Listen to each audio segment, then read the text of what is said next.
it with very much attention and with care, and we hope to meet all your needs, and we count on you, okay, for all moments.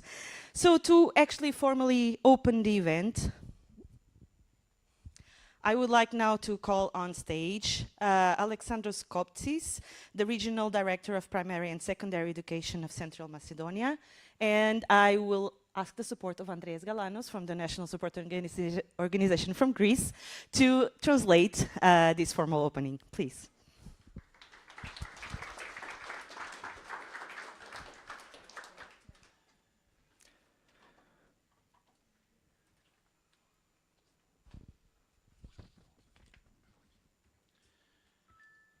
Αξιότιμοι εκπρόσωποι της Ευρωπαϊκής Επιτροπής και της Κεντρικής Υπηρεσίας του eTwinning, αγαπητοί εκπαιδευτικοί, ηγέτες σχολικών μονάδων από όλη την Ευρώπη, σας καλωσορίζουμε στη Θεσσαλονίκη, στην Ελλάδα.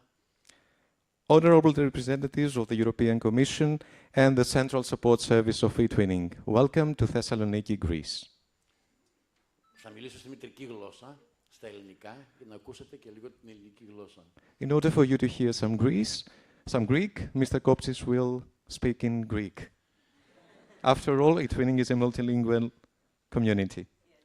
Χαιρόμαστε που είστε εδώ για ένα τόσο σημαντικό σκοπό και για μια τόσο ουσιαστική ανταλλαγή απόψεων για το σχολείο του μέλλοντος, για το ρόλο της ηγεσίας στη διαμόρφωση αυτού του σχολείου. Και θέλω να πω ότι εμείς στην Ελλάδα κάνουμε μια πολύ μεγάλη προσπάθεια τα τελευταία χρόνια να αλλάξουμε το σχολείο, να του δώσουμε προοπτική και όραμα διαφορετικό από τις προηγούμενες δεκαετίες.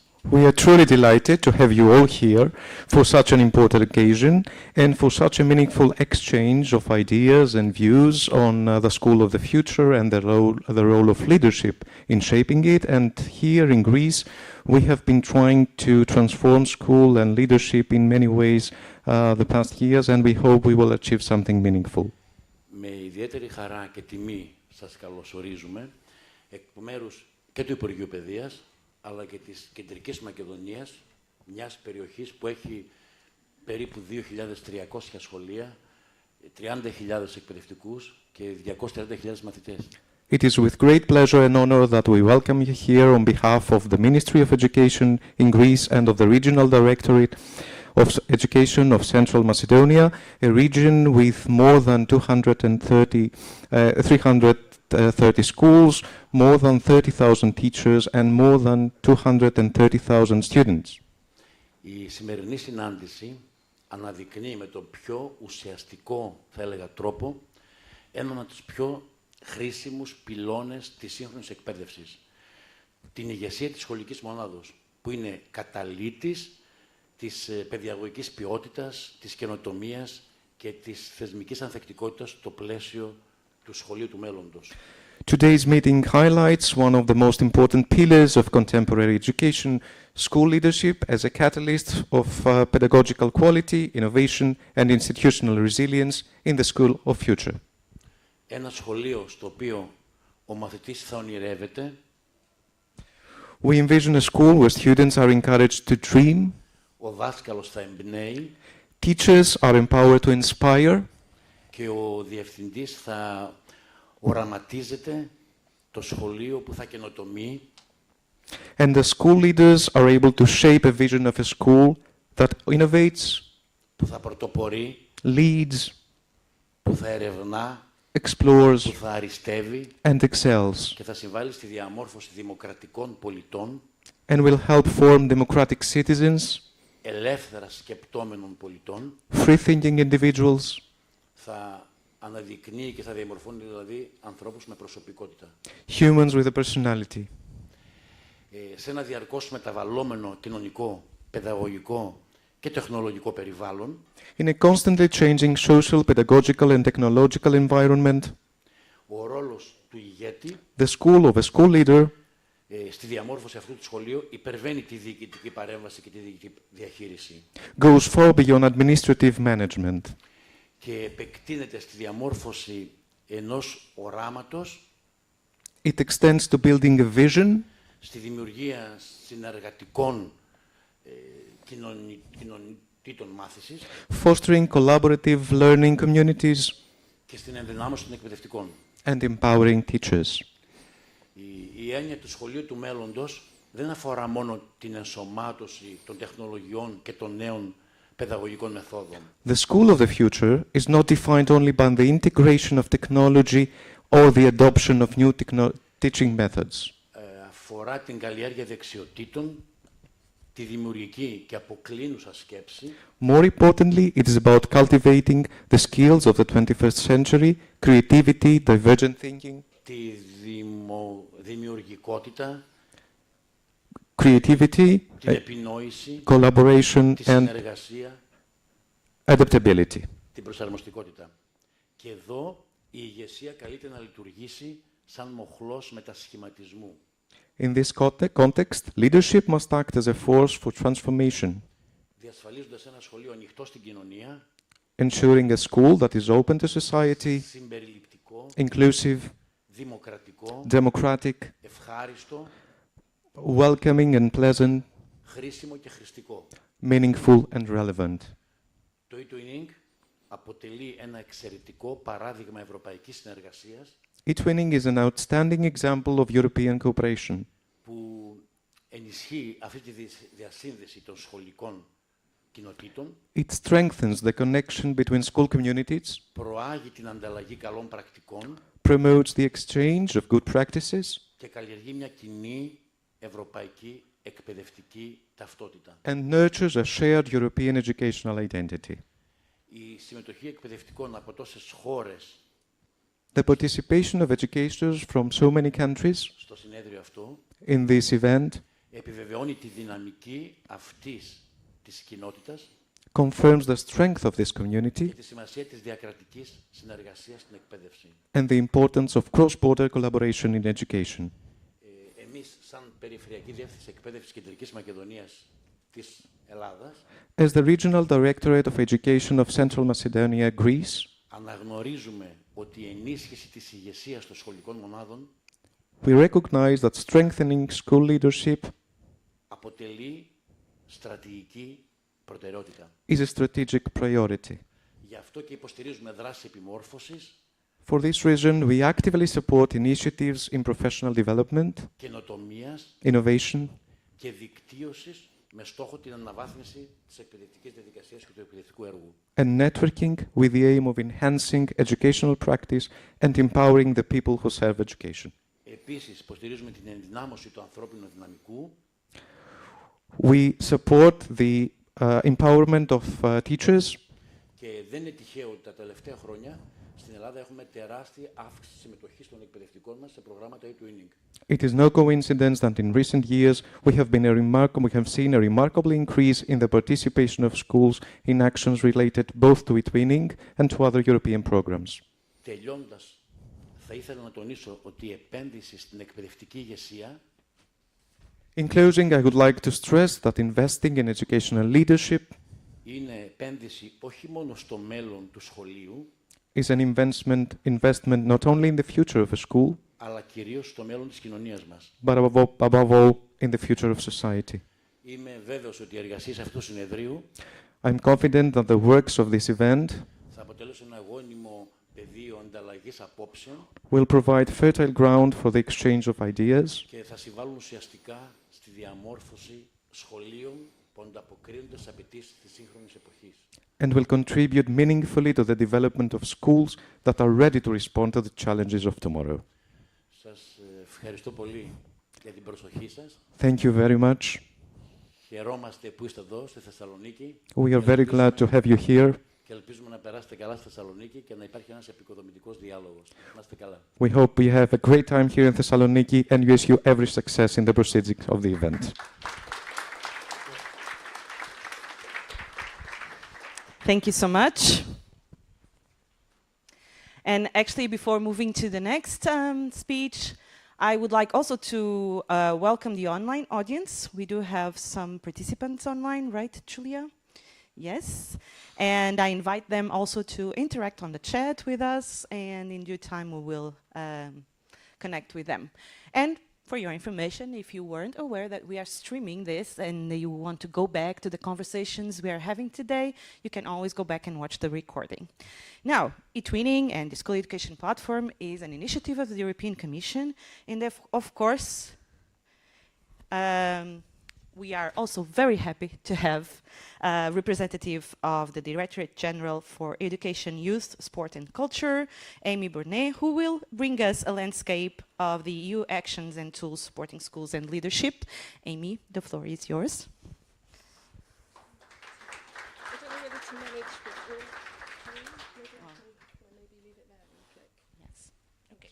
Sorry, I was trying to figure out if I could manage to hold paper, a clicker, and the microphone. I'm not sure that I can.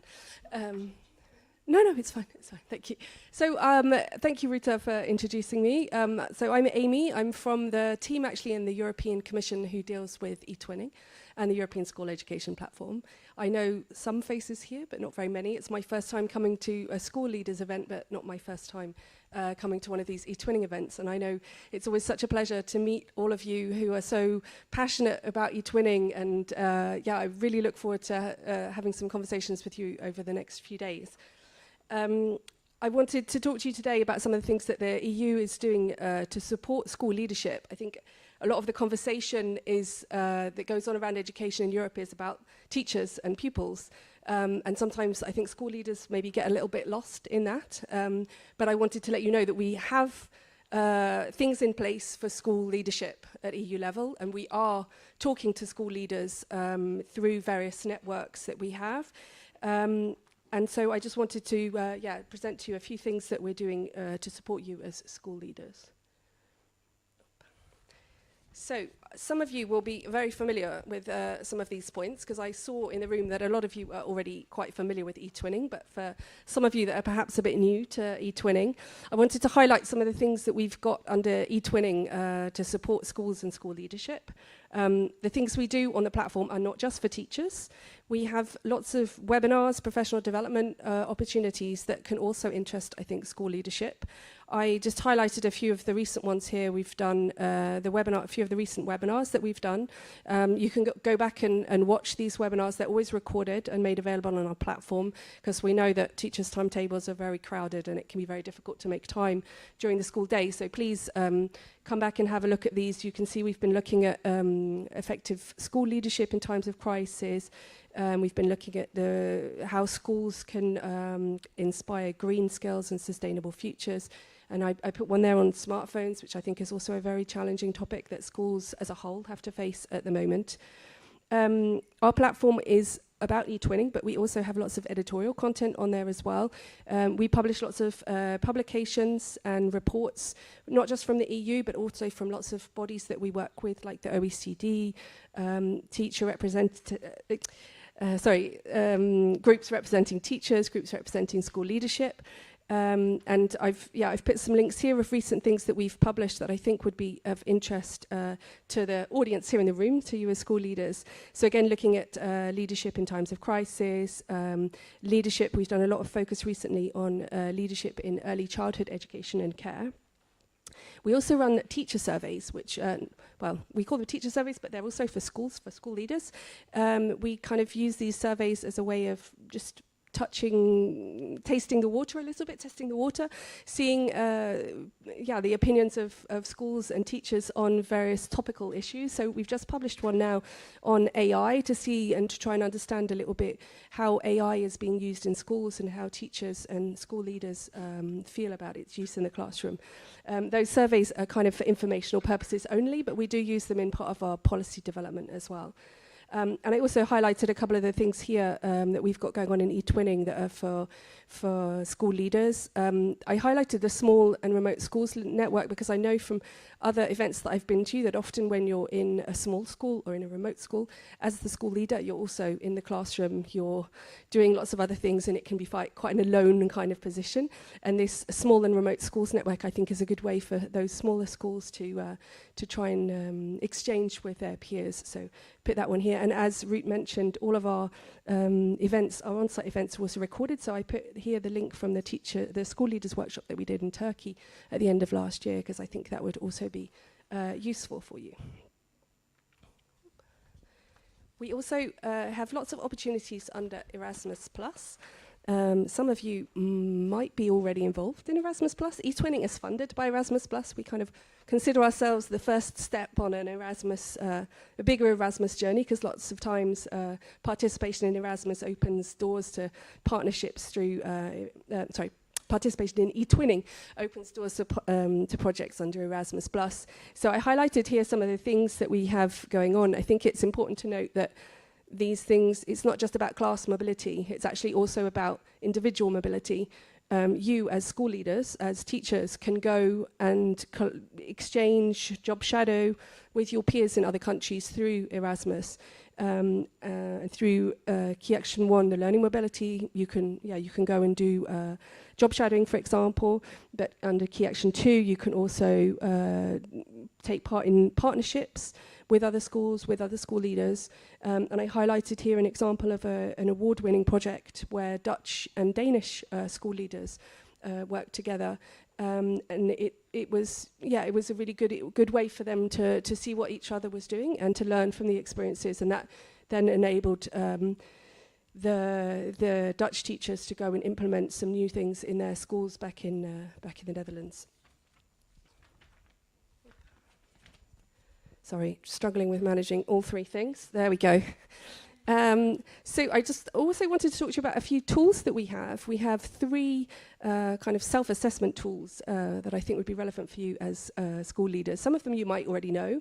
And in fact, we have a colleague here in the room with us today who's going to be doing a workshop about selfie for teachers, which is this one I wanted to talk to you about here, which is about looking, it's a self-reflection tool for schools and for teachers, individual teachers. So it can be done either as a whole, for a whole school or for an individual, to take a look at their level of digital skills. It's a self-reflection tool, so it's a questionnaire, takes around 30 minutes to complete.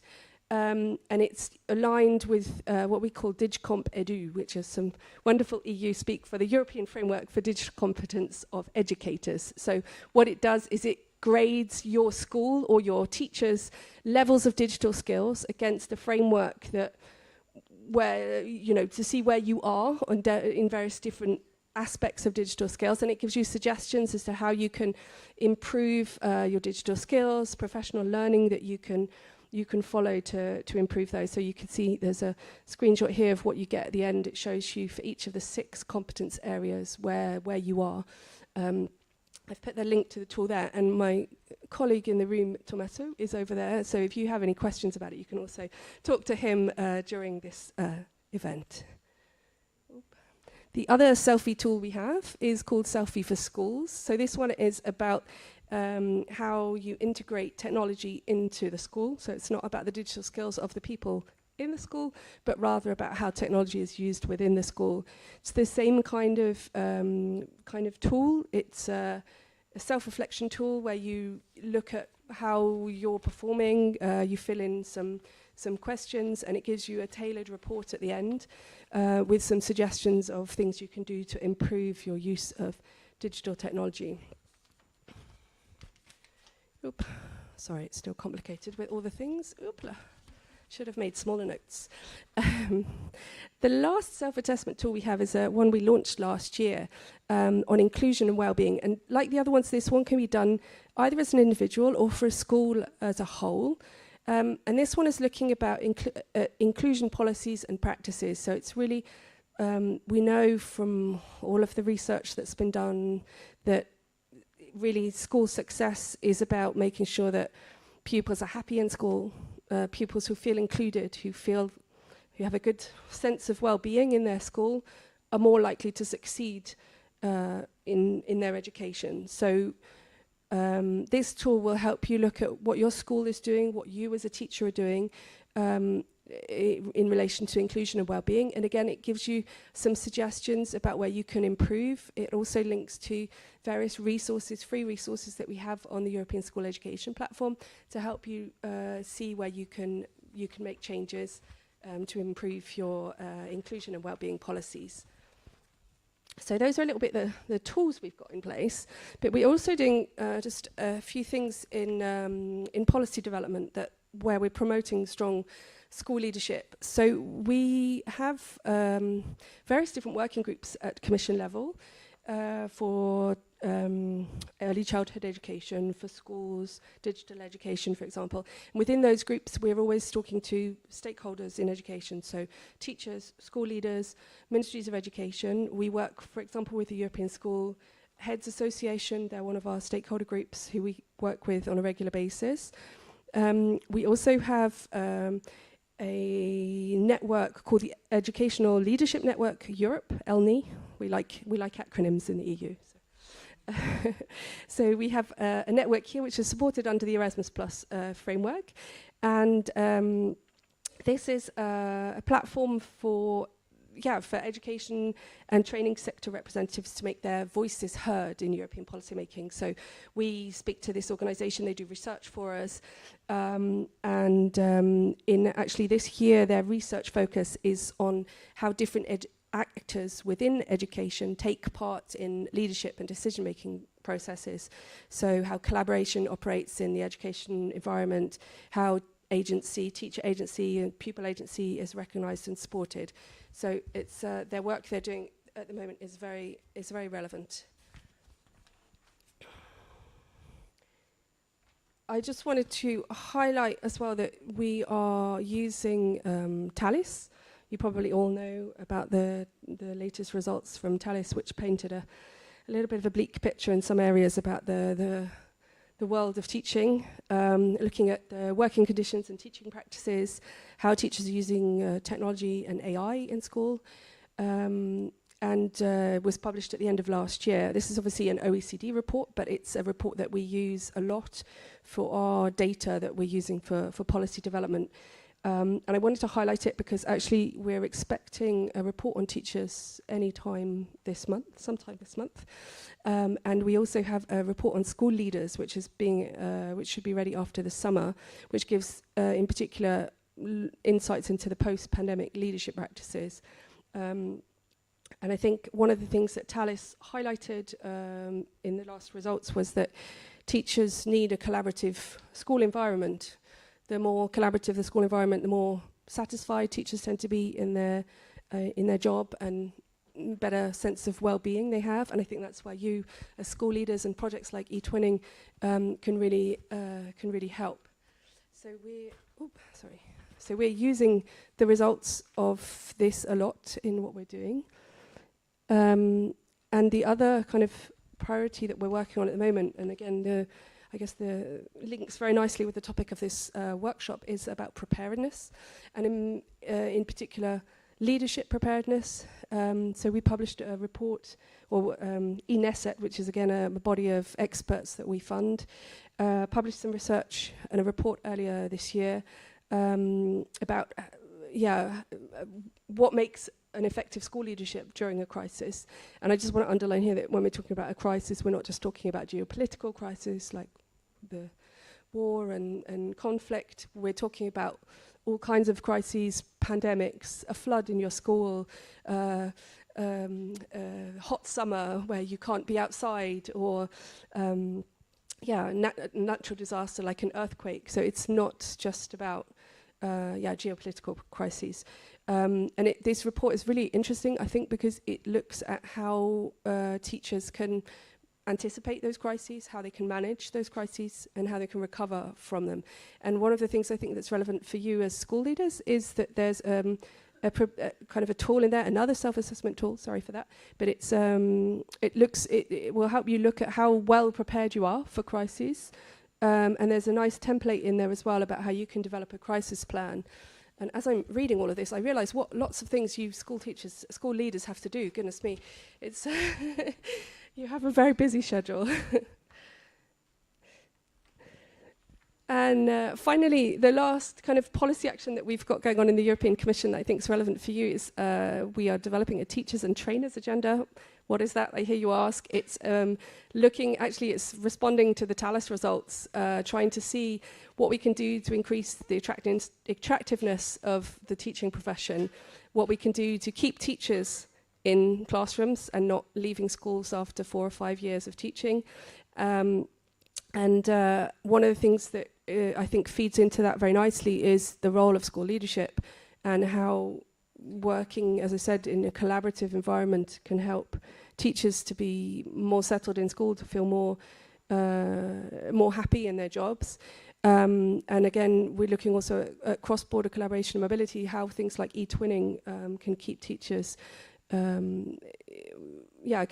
teachers happy in the classroom, can make challenging working environments more interesting and more rewarding for them when they can exchange with teachers in other countries and see how to respond to shared challenges. And so this is a policy action that we have we're working on at the moment. That's hopefully due for publication towards the end of this year. And as part of that, we're working very closely with school heads, with teachers, with school and teacher organisations. So I think that's the end of what I wanted to say. Thank you very much for your time. Thank you to all of you for being here. And I just wanted to add one other thing. I'm going to be here for the whole of the event. As I mentioned at the start, I work most of my day on the European School Education Platform and on eTwinning. We're doing lots of work on the platform at the moment to try and make it better, to try and make it a bit easier to use, a bit more reliable. So I'm very, very interested in talking to you about your experiences with the platform, the experiences of your teachers with the platform, your experiences within eTwinning. So please come and find me, have a chat to me. I will try and find some of you as well. Voilà. Thank you very much. Thank you so much, Amy. It's always very good to have you with us. And we will continue our program. And yes, I need to buy here a little bit of time. So we had a technical hiccup, easily solved. But actually now we will move to our keynotes, which we hope to inspire you with some knowledge, some experiences, some practices. And actually, the technical hiccup is that we actually had to swap the keynotes that we're going to have. So first, we were supposed to have Mr. Nikolaos, and we will still have him, but we will just change the order of the keynotes. And while my colleagues are trying to update here the slides, I would like to introduce you to our second keynote that will focus on pedagogical innovation through collaboration.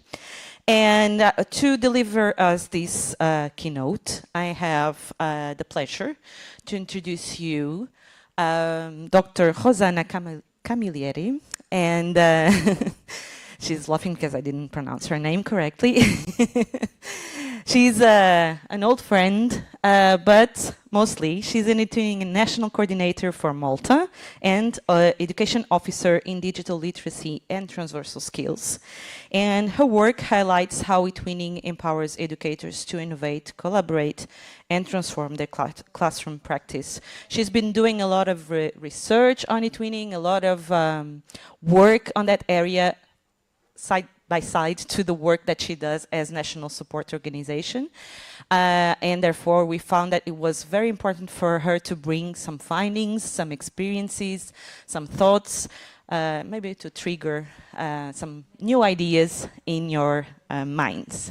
I think I still need to buy 2 more minutes. Okay, so I kindly ask for your patience, and because we want to make sure that everything is working perfectly fine.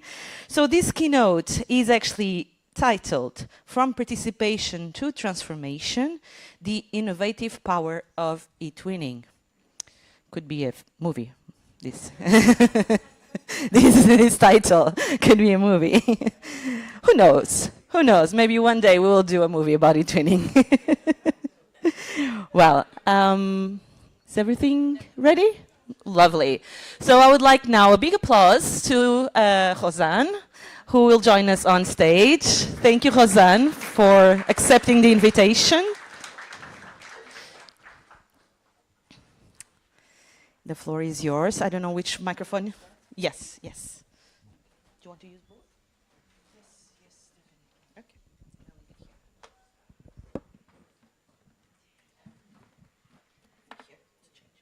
So, first of all, it's both a pleasure and a privilege to be here today. I would like to begin by warmly thanking the organizers for their kind invitation and for bringing us together or here in this very important workshop. To all the school leaders present, joining us, thank you and welcome. Together we're going to explore how eTwinning is shaping the future of education and how it empowers our schools and teachers and ultimately our students. My presentation will hopefully be also the start of many discussions to come. So, as you might have already read in the agenda,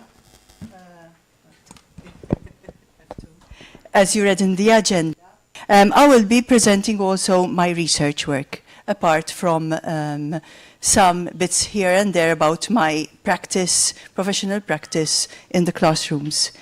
So a bit about myself, a bit of a background.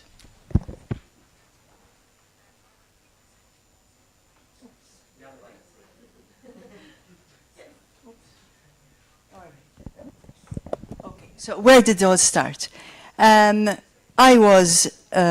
experience started over 30 years ago when I entered the field of education as a primary school teacher. And then I went on to support teachers in their use of digital literacy in the classroom. So I went across a lot of schools. I supported also school leaders, teachers, kindergarten educators, and then I became an eTwinning ambassador. Then I discovered, so to say, eTwinning. And now I'm an education officer and also the eTwinning National Coordinator for Malta. These within the Directorate for Digital Literacy and Transversal Skills, which wholly supports eTwinning because eTwinning is digital literacy put in a meaningful context, so it becomes relevant. This baggage has enriched my perspectives and observations in my current role as I continue to be in direct contact with educators and students. I rarely stay in the office, as most of my colleagues know. To do several school visits, to support. I train also and encourage more educators and school leaders to understand the potential of eTwinning, especially with my experience in the classroom, because I can identify with the teachers, I have been in their shoes, I know their challenges, so I can help them find ways and solutions. And I go around ITE institutions, childcare centers. Now we have a lot of childcare centers in Malta who are highly active in eTwinning, which is a great breakthrough for us. Obviously primary and secondary as well. So I'd like to start off with, let me change. Okay. A classroom moment I observed that speaks volumes. So let me take you into a classroom for a moment. A seemingly simple classroom, this was a simple situation, but which left a lasting impression on me and set me thinking. There was this child in this kindergarten classroom. The teacher is highly active in eTwinning and constantly is doing projects and integrating it into the emergent curriculum, which in Malta is integrated in the early years. We do the emergent curriculum, and she integrates it seamlessly because it supports emergent curriculum very well. And she used to, obviously, in these projects, with her partners, they did video conferencing, and she would switch on the computer, use the software, and the tools to get in touch with the school, and the children sometimes had live conversations and made friends with these students who were students. They were children, 3 to 4-year-olds, who were either singing and saying hello, so they're gaining this self-confidence. And it went on, and at the end of the year, they came to do a presentation. It was a celebration of the school, like a prize day, celebration day, and this kindergarten class had to do a presentation, had to do a performance, they had to sing on stage.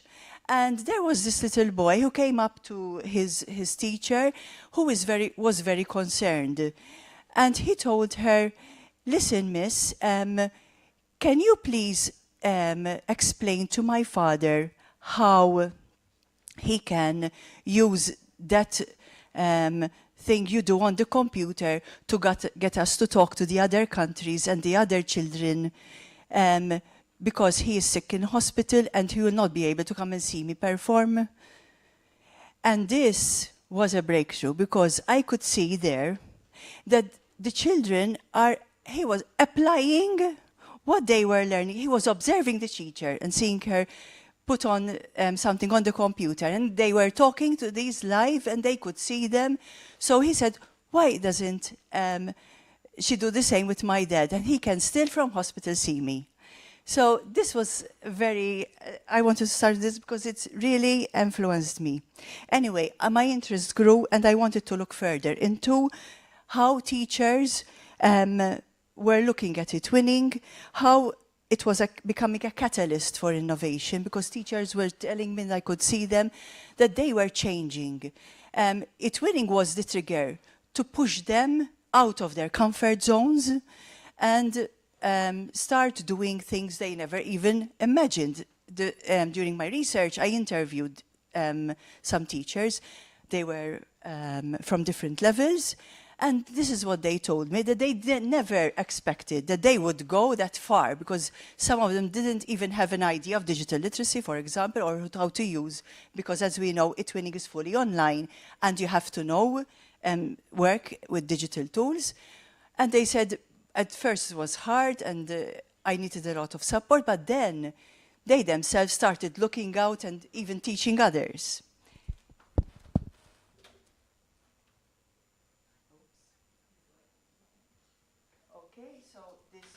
Talking about at the moment. They were sharing pedagogical practices. It was encouraging to experiment with different methodologies, different approaches, bringing about intercultural awareness was so important, especially in our days, where we have the students and the children from a very early age who are becoming aware that there are other students, other children like themselves, who have needs like themselves, but they have different traditions, they have different ways of doing things, and they were making friends and having fun. So this is very important. And awareness of diversity in education and the diverse needs, which eTwinning caters for everything, because it embraces all of these. And the application of new knowledge, tools and resources as a professional educator.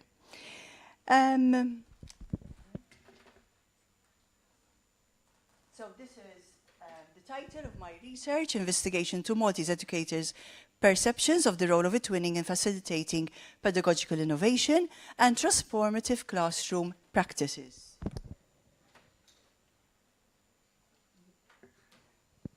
So why did I want to do this? As I have already explained, I was, in my observations, I was always noticing, and I knew what was happening. I knew there was being a transformation happening, but there was no documentation. I couldn't find anything black on white, literature or whatever. So I wanted to investigate this, its extent and practice and innovation in the classroom because of eTwinning. It was triggering this. Provide qualitative data to the limited scholarly research in this field, especially in Malta, notwithstanding the increased uptake of eTwinning in schools.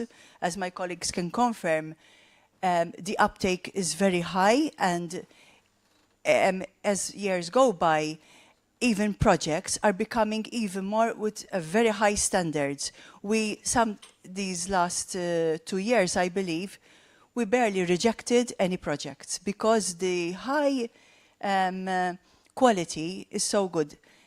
Mostly also because I have a team behind me. Back in Malta, in my directorate, we have support teachers and heads of department who go into all schools in Malta. I train them at the center, at our center, and then they go into schools and support teachers in their use of eTwinning, apart from digital literacy, of course. But it's still within their remit because eTwinning is digital literacy. And shed light on the opportunities and challenges, because of course there are challenges as well, that teachers encounter. Now the theoretical frameworks. Of course, as any other study, I had to find which theoretical framework met my needs. First of all, I used transformative learning.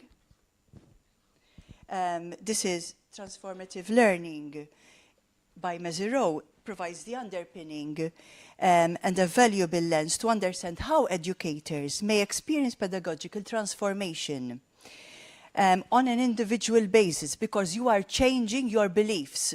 And Mezirow did some studies on this.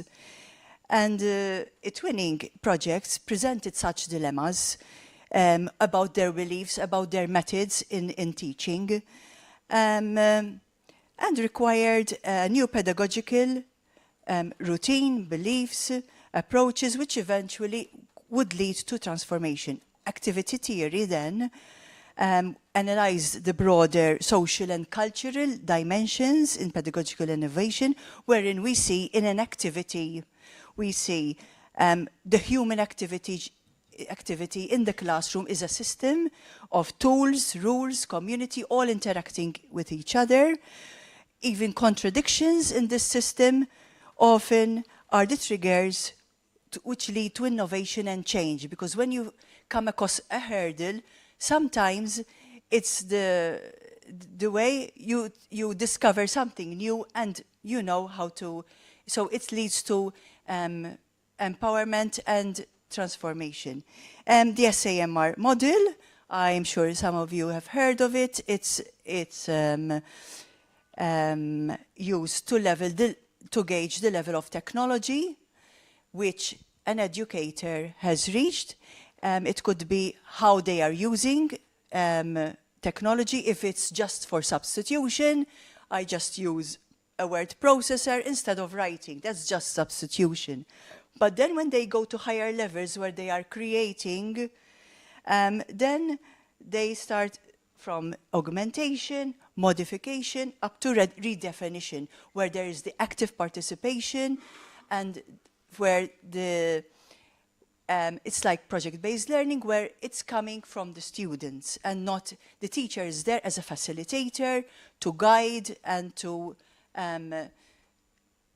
make the students see to their needs, etc.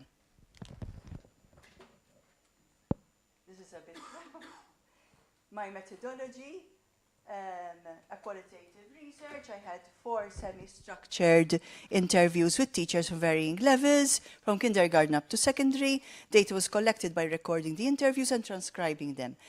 Transcriptions coded and thematically analyzed.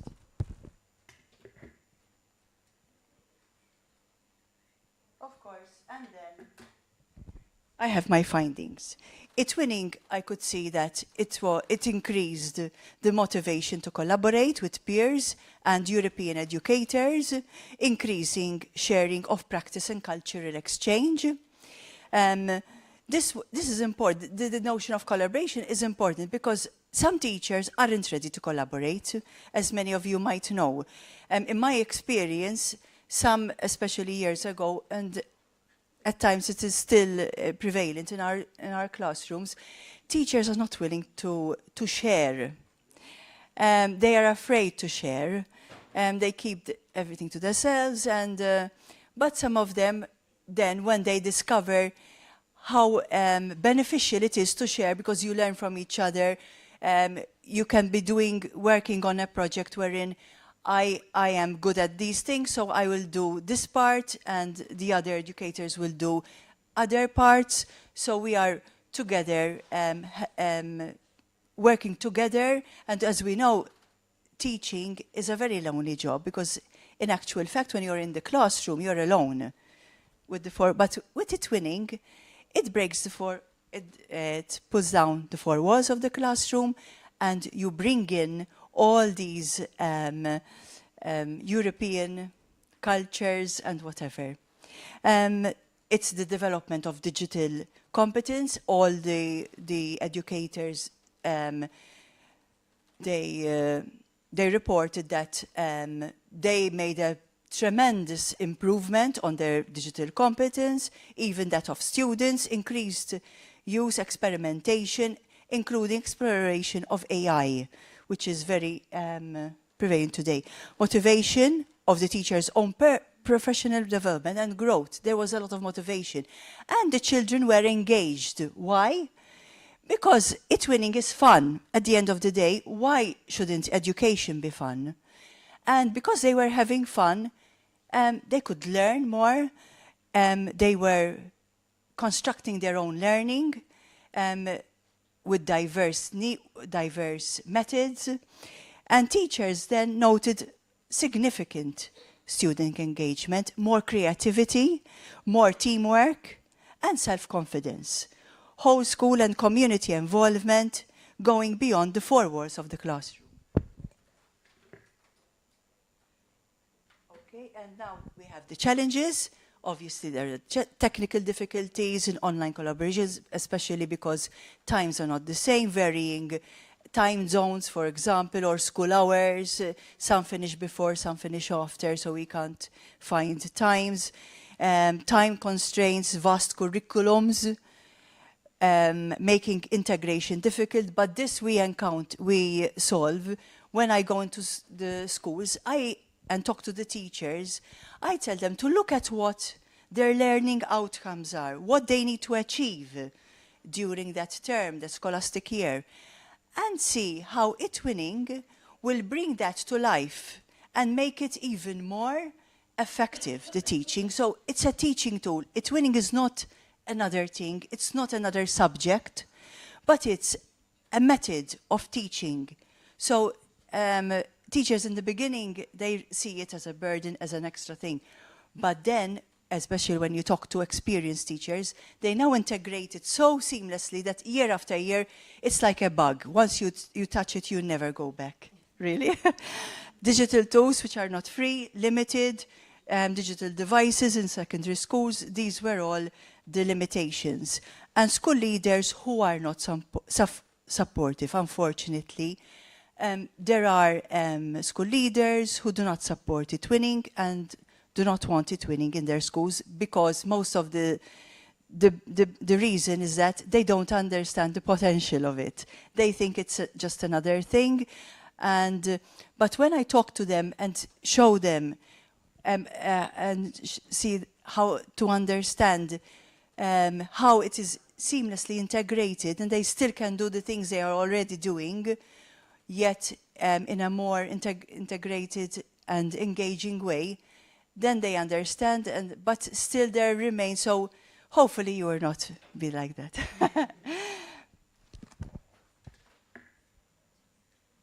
Opportunities in eTwinning, they reported that they could see this cross-curricular applicability. It goes across any subject. You can put it in any subject. Inclusivity, collaborative, this I already mentioned, innovation, from sharing of practice, because they learn when they share, when they talk to each other. We know it. When you discuss an idea, sometimes it's better. You start being inspired even more because you talk it out. The mind processes it better instead of just thinking on my own. On my own, I might come up with good ideas, but when you're thinking in a group, it's more enriching.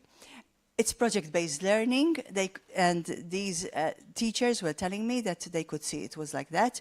Digital literacy and transversal skills applied within a meaningful and relevant context.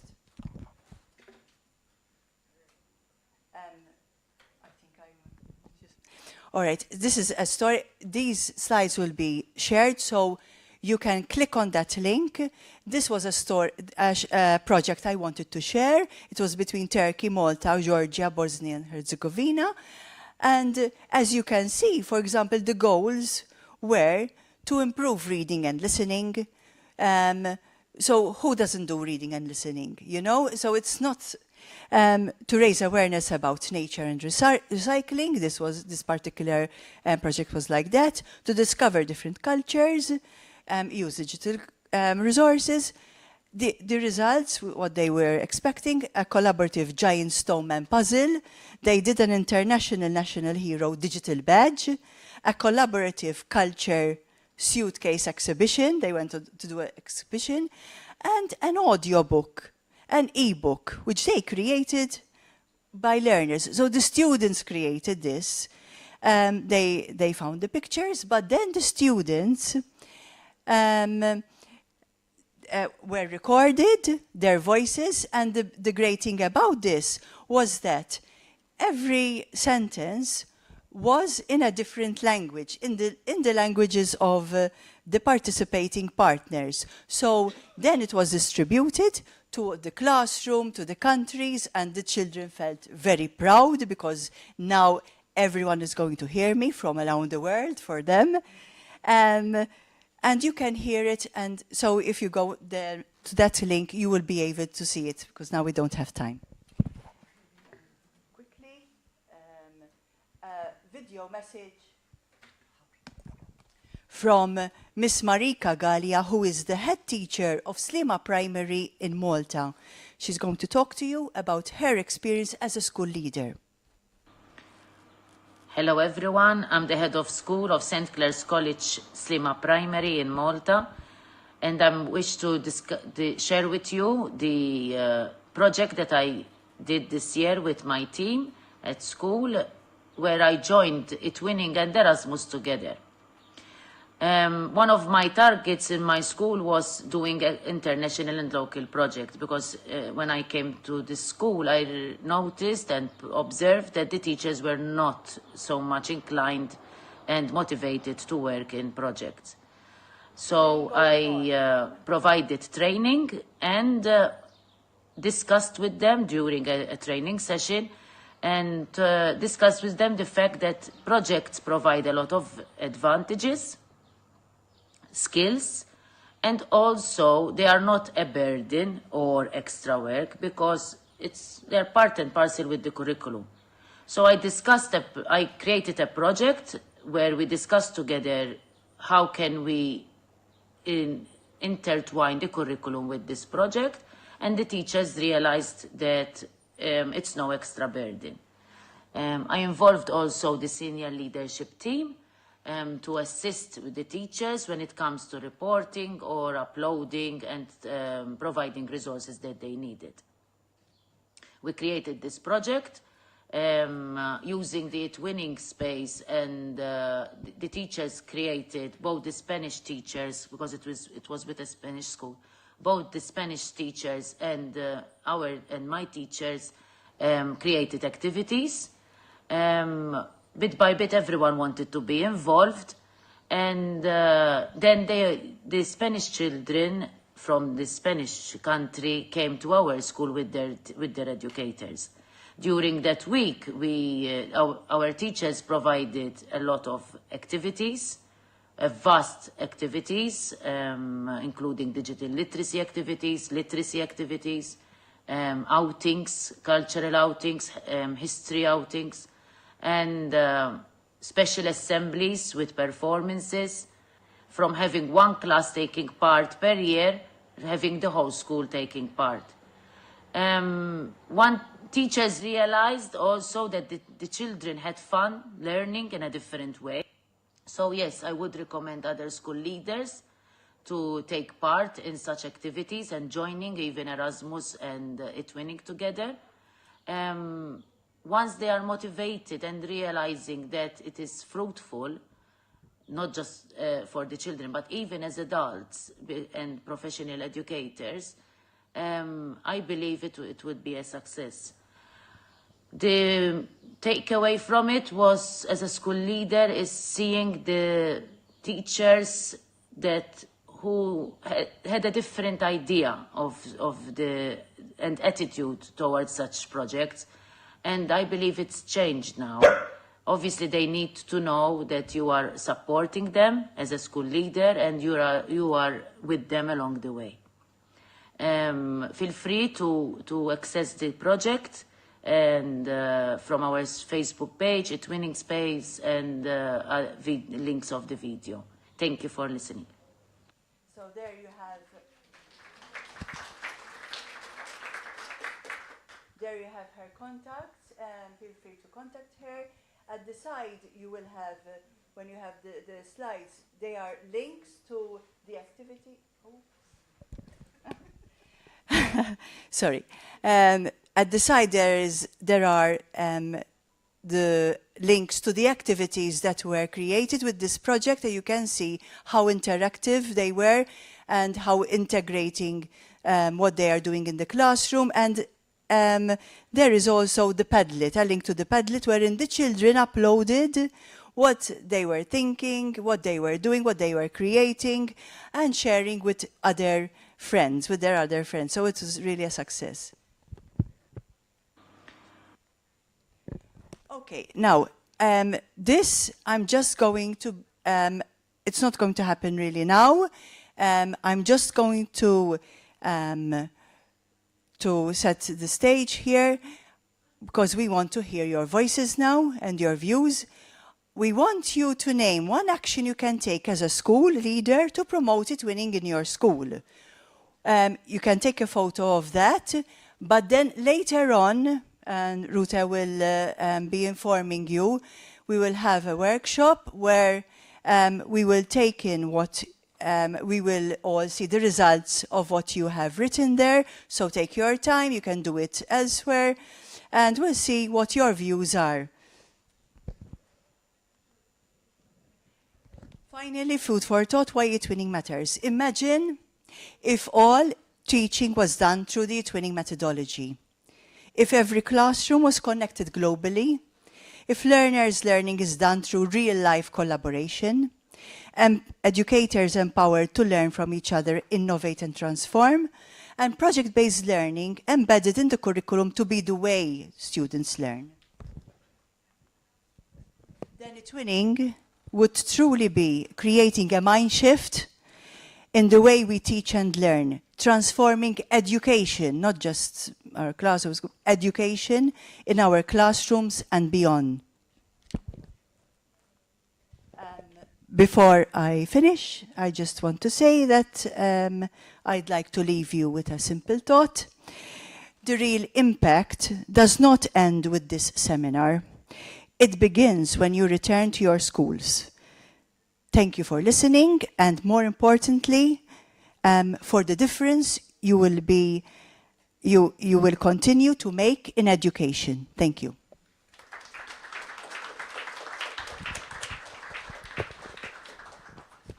Thank you so much, Rose Anne. I don't know if you have any, I know we're a little bit out of our time, but I think we have space for one question for Rose Anne. Anyone?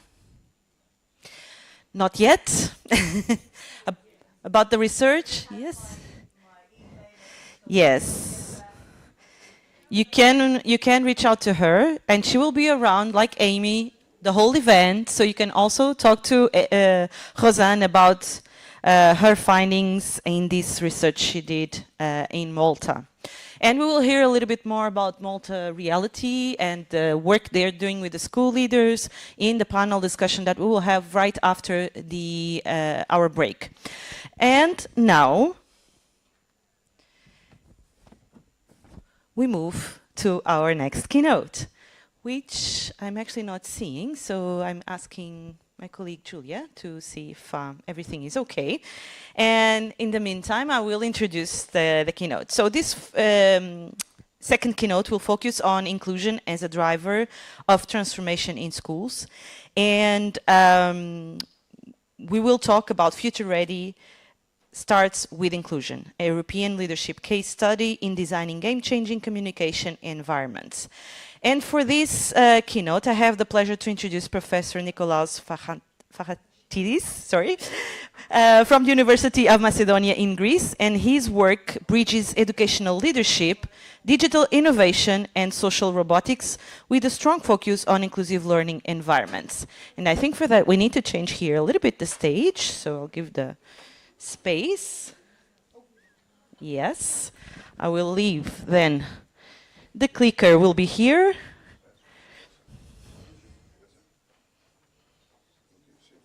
Thank you. And Professor, the stage is yours.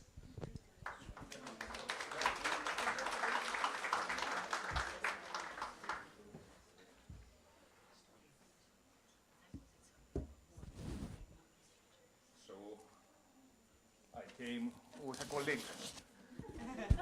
together.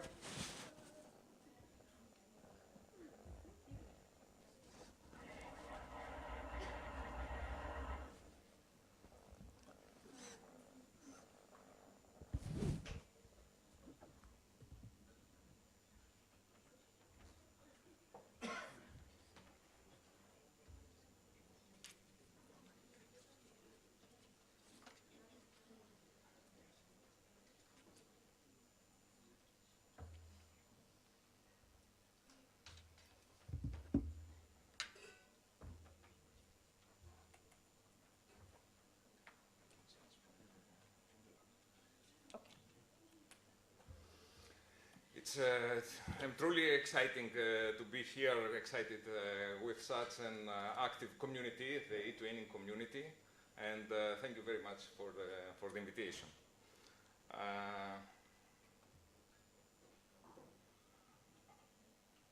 Let's start with something that every school in this room, teacher and leader, knows about. It's almost in every classroom. There is at least one child who is physically present but not participate. There are but not engaged. They're watching but not interacting. They're included but not really connected. Sometimes they sit quiet. Sometimes they avoid eye contact, and sometimes they withdraw completely, creating their own small, safe place. And here is the critical point. This is not a problem of ability. It's not lack of intelligence. It's a mismatch between the way we design interaction and the way this child is able to access. So the real question for us as leader is not how to bring the child to the classroom, but how to redesign the classroom so that the child can truly be there. I'm going to tell you a true story now, which happened more than 10 years ago.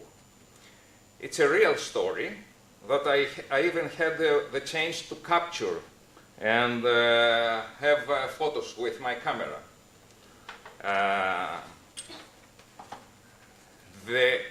After that, the rest of the presentation was birthed, and what I'll share with you was birthed from that moment. So, this is a classroom, a real classroom in a Greek public school. That day, we were there to implement activities as part of our research, the research lab we have at the university, and the school-based intervention we implement at schools. A classroom where students are active and they are engaged and enjoying their activities, as you can see. A classroom with 5 students, as you can see, or not. Where is Waldo? It looks like a game like this, where is Waldo? So, this is a real student. This is a real student. He is not participating, not playing, not interacting with the rest of the children. He is hiding behind the classroom door. He created a small gap so he could watch the other kids without being seen from them, and by this way creating a safe nest to protect himself. As you can see, his teacher, someone he knows, someone he trusts, tried again and again and again to bring it out. You can see the hands of the child keeping the door. She couldn't bring him back. At that moment, it was not only difficult for the child, but it was also difficult and stressful situation for the teacher. Because this is not a behavior problem, this is a participation problem. And if we don't change this, this is not just a moment, this is a trajectory, a path that can drive this child to isolation and in long term in social exclusion. So, the question is not how do we try, if we have to try harder, but the question is what are we missing in the interaction aspect? Because right now the interaction has only two actors, the adult and the child. And sometimes exactly this creates the problem. We have tools, we have platforms, we have environments, but tools do not create presence, and communication is not the same as participation. So what is missing? A third presence, something that does not demand, does not judge, does not pressure, but allow the children to enter interaction safely. We move from adult-child interaction to adult-child third presence interaction. And suddenly the pressure is not direct to the child. There is attention, the attention is shared. Interaction becomes possible. So, what happens? It's not about tools. It's not about artificial intelligence.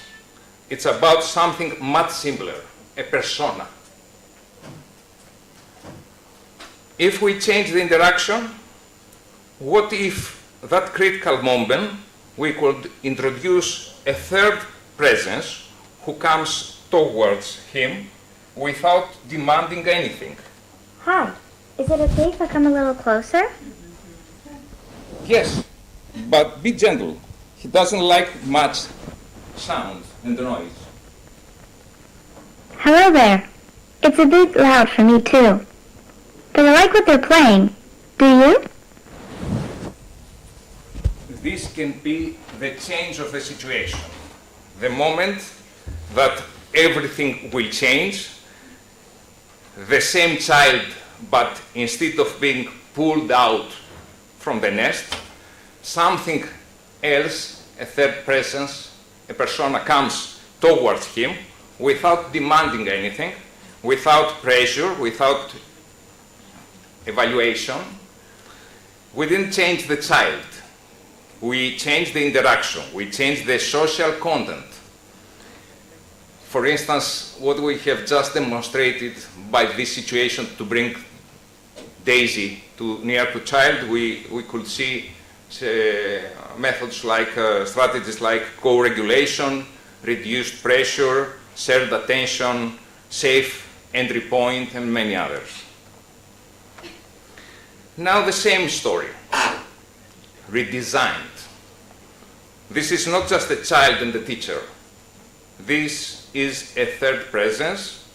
Daisy is not the focus. Daisy, you can see from the shape, is the name of this persona. Daisy is the bridge. Look at the child. He is engaged, sharing attention, participating. And look at the teacher. She is pursuing the aims of the lesson, not insisting, not pushing. The interaction is slowly through Daisy. So the pressure disappears. For the child, a safe, non-judgmental environment, and for the teacher, a relief, a shift from effort to facilitation. This is the change. We don't try to impose change on the child. We redesign the interaction, the environment, with the use of a persona. Let me clarify something very important from the beginning, because perhaps sometimes the image give another idea. Daisy is not a toy. And Daisy is not an autonomous AI acting on its own. Every word, every action, every role is intentional, designed by the educator, and he or she controls and the expressive responses of Daisy. Daisy comes as a mediator of interaction, a third presence that reshapes how communication happens in the classroom, not by replacing the teacher, but supporting the teacher, not by controlling the child, but by creating the conditions for the participation. So instead of thinking about Daisy as a tool, think Daisy as a presence, as a persona. A persona that the educator designs, and through this, we create new possibilities for interaction, engagement, and learning. The key idea here is simple. Daisy is not a thing. Daisy has many roles and can implement many roles and serves, designed intentional by the educator. In one moment, Daisy can be a peer. In another, can be a teacher assistant or an emotional mirror, even a learner. Each role serves a different pedagogical purpose, reducing the pressure, building trust to child, supporting communication, or empowering the child. So the value of Daisy is not the robot itself, but it's the flexibility of the persona and the different roles can serve under the design of the educators. One system, many personas, designed to meet the needs of each child and its moment. For example, Daisy becomes a traveler from around the world. The child explores countries through a shared narrative, use maps, images, and cultural prompts, discussion about foods, monuments, and traditions, writing simple notes, preferences, and travel stories, motivation through the imagination, role, play, and choice. In fact, this case I present here is an example from an English school, an English private school we have here in Thessaloniki, and it supports and have in classrooms children with special needs, autistic and other cases. And this is another activity, a simple activity that carrying not Daisy. Slow, gentle circles. That's right. Soft touch. So here, Daisy becomes vulnerable. The child becomes the caregiver. Although and through this interaction with this material, with the form, we build empathy, engagement, and connection, and also sensory regulation and development of fine motor skills. Great, slow, gentle circles. Another one case. In this scenario, Daisy comes as a student who is being bullied in the school. But in the real story is that the child in front of us has lived in a similar experience, and this is very difficult to talk about because the emotions are strong and often overwhelming. So we do this trick. We do something different. We don't ask the child to speak about the experience and itself. We ask them, the child, to help Daisy. What is Daisy feelings? What should we do with Daisy? How can we support her? And slowly something changes. The child begins to express, to reflect, to externalize their own experience safely. Through Daisy, we create distance from the child experience that has lived. And through the distance, we create access. This is not just interaction. This is a pathway for emotional processing. What we are seeing here is not just engagement, it's a measurable change from the real environment application we have implemented all these years. But more importantly, they begin to participate, the children. We see more communication attempts, more improvement of activities, and at the same time, something very critical happens. Peer interaction improves across participants, and as a result, the participation gap begins to close. So this is not only about supporting one child, it is transforming the learning environment for everyone. These data show clear improvement in key social skills, from group participation to conversation and following instructions. Across all areas, we see constant progress before and after the intervention. Beyond the data, there is something equally important and sometimes more important. The experience for both the child and the teacher is often deeply positive on an emotional level.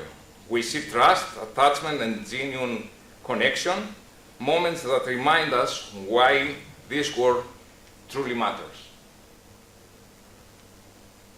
This work is not only about innovation, it's about responsible design with ethics. The human always remains in control. Daisy does not replace the teacher, supports them.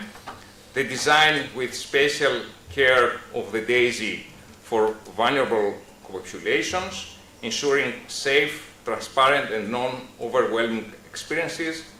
Everything is grounded in evidence and aligned with European value of inclusion and responsibility. So the goal is clear, not just to introduce technology, but to introduce in ethical, thoughtfully, and with purpose. Let's go a little back to the theories. Universal design for learning, the known UDL, promotes inclusivity through 3 pillars. Multiple means of representation, the what of learning. It's about how information is represented to the learners. Multiple means of actions and expressions. This is the how of learning. It's about how learners show what they know. And multiple means of engagement, the why of learning. It's about to keep learners interested and motivated. So universal design supports inclusivity by giving us the what, the how, and the why of learning. But in real classrooms, especially inclusive ones, there is something missing. Who are we learning with? This missing is with whom? Not just any classmate or teacher, but a trusted peer, person a student feels safe with, who reduces stress, builds confidence, and helps the student overcome barriers to communicate and participate. Because of many learners participation does not fail due to ability. It fails because of social gateway Hi. to learning. Would you like to do this together? Yes, Daisy, let's try. Okay. For some children, this reaction is the first moment they choose to respond. And this is what we have seen from real implementation in places they haven't used DAISY. For instance, not only kids, but also adults with mutism, selective mutism, that it's in one case in Athens that they told us the previous year they didn't hear, not even one time, the voice of an adult girl. And with Daisy and the participation around the table with the other peers, this girl responded and talked to Daisy. So what we just saw is not engagement, it's access to engagement. Daisy is not content, it's not tool, it's socially intermediary. A presence that reduces pressure, builds trust, and makes interaction possible. And that is why we need to extend the known UDL.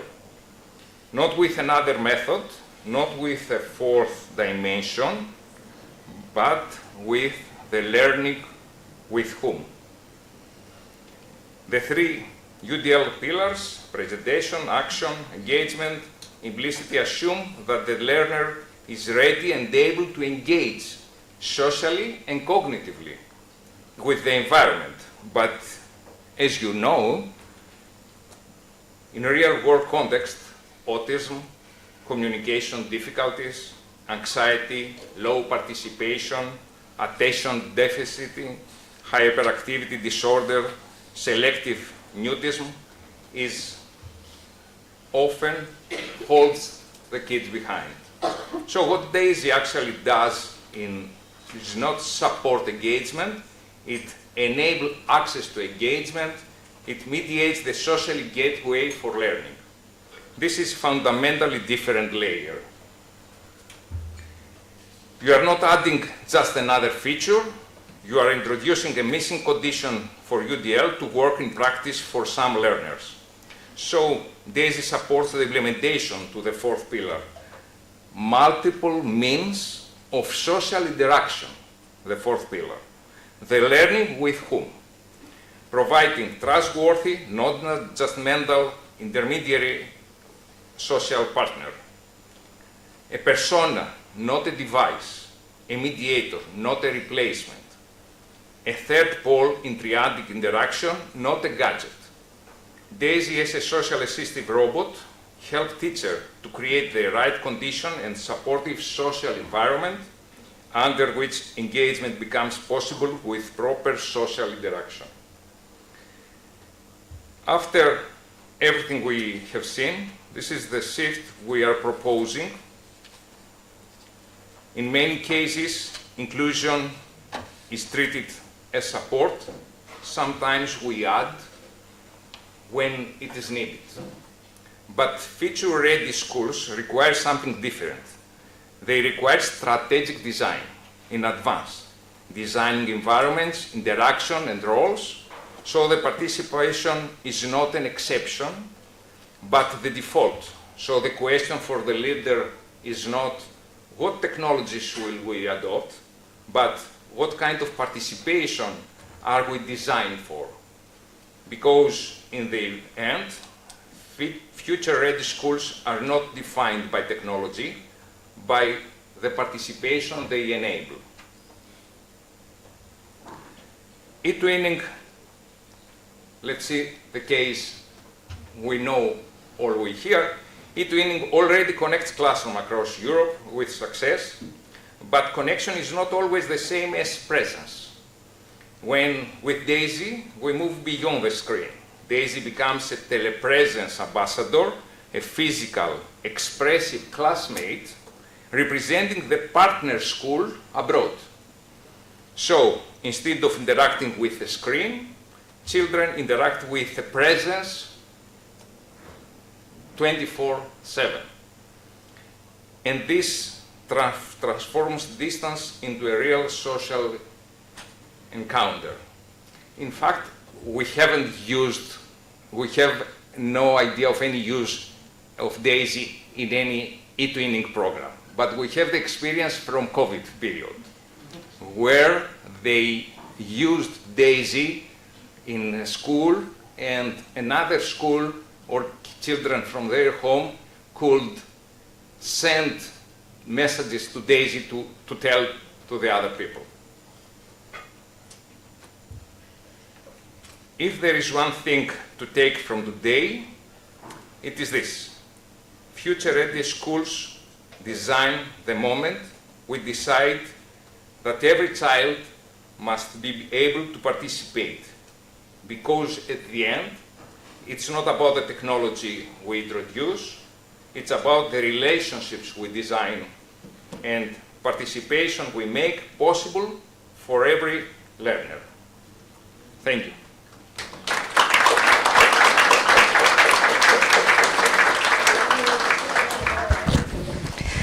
Thank you so much, Professor. I would like to know if there's any question. I know that there's one from the online audience asking how is DAISY programmed? So there is no any need for the teachers to know code or things like this to program the DAISY.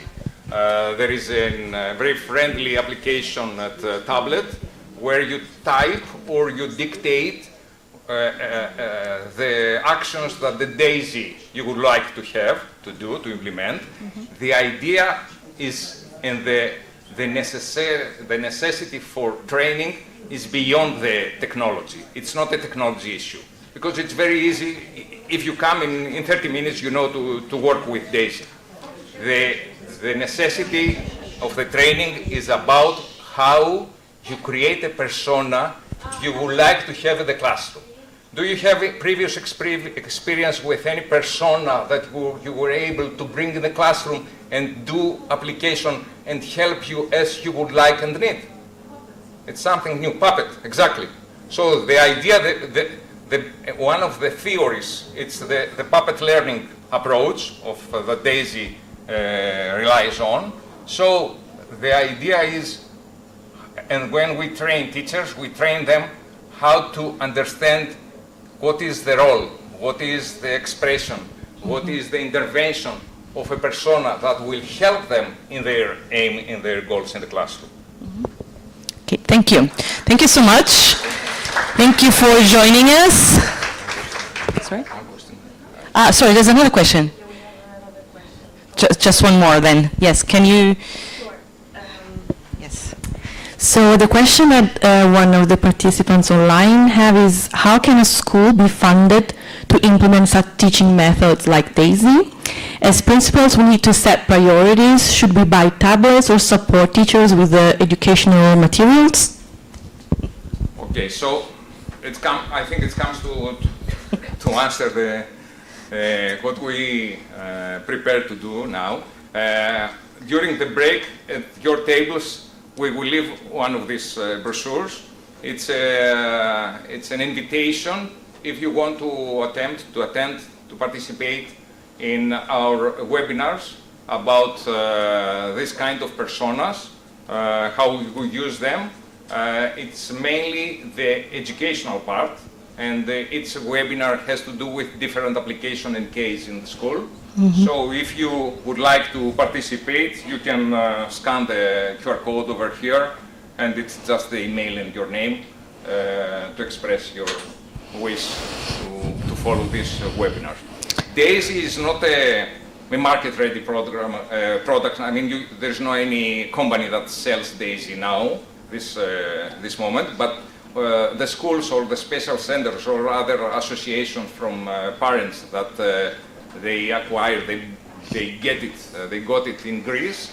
They gave us just the amount of the expenses of the material to build DAISY, and we offer them the opportunity to help. So if you like, you can... Okay. Well, then indeed we are now going next to our break, and I would like once more to thank Professor. My pleasure. Thank you. And And before we go to the break, I would like just to summarize some Key questions that popped up today, and I think it's very important that we keep them in mind throughout the next days, okay? So for me at least, it popped out, how can actually we collaborate better? How can we communicate better? How can we have effective inclusion? What can we do as school leaders? And we will start this discussion right after the break with our panel discussion. And what kind of participation do we want? So for now, I wish you a good break. We will be back at 4 sharp for our panel discussion. Thank you so much.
Welcome back, welcome back. Let's take our seats.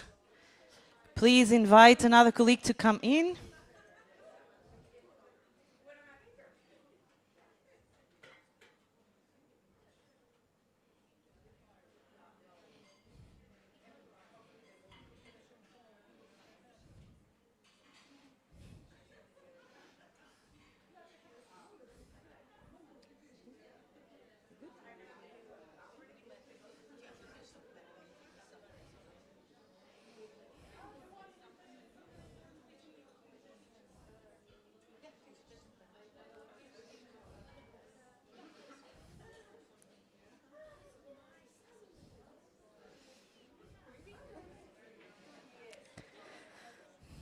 Let's take our seats, please. I kindly ask some colleagues to help bring them in, please.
So I hope the coffee was nice.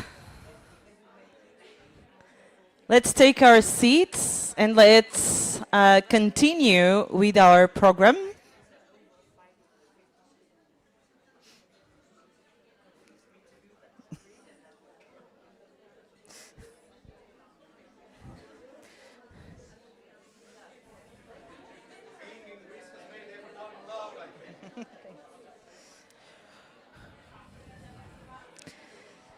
So I hope you enjoyed the conversations over the break. Thank you so much for all your attention so far.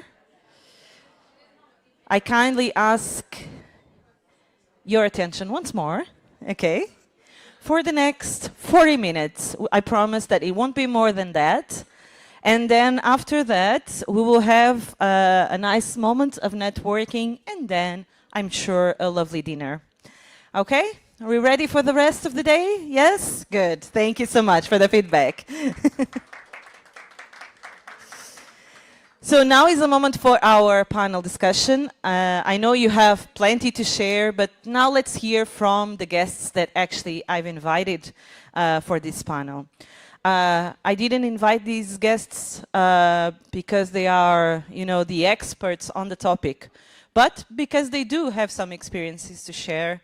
And I think that's always a good starting point. And actually, that's how in eTwinning we usually start an exchange. So this panel discussion is supposed to be an initial point of discussion, okay? And it will be connected with the workshops that we will run tomorrow, the think tank session that we will have tomorrow. So it is indeed just an induction for all the topics that we want to discuss with you. And the topic we will focus today is teaching for inclusion, what really works, and what can school leaders actually change. Yes, what can the school leaders actually change, sorry. And to discuss a little bit about this and to initiate some thoughts and give you some inspiration, I've invited Amy Burnett from the European Commission that you have already heard, and she will bring the, let's say, the more institutional insight for this conversation. Then I also have Antonella Gilles that actually, I'm sorry for the mistake, the typo on your name, Antonella. She's also part of the Maltese National Support Organization, where Rose Anne, that you heard in the keynote, works for. And they've been doing a lot of efforts in mobilizing school leaders and working with school leaders, and that's why I've invited Antonella to share her thoughts and her experiences as well. And then I have two teachers, two amazing teachers, eTwinning ambassadors, one from Poland and one from Bosnia. Why not? Thomas and Azra. I would like to invite them on stage, and I would like to ask the team to disconnect now the projector, because we will actually need to be able to see you, otherwise we'll be blind. So please take a seat. And I give this to my colleague Kira, who's not here, but can stay with you. Thanks.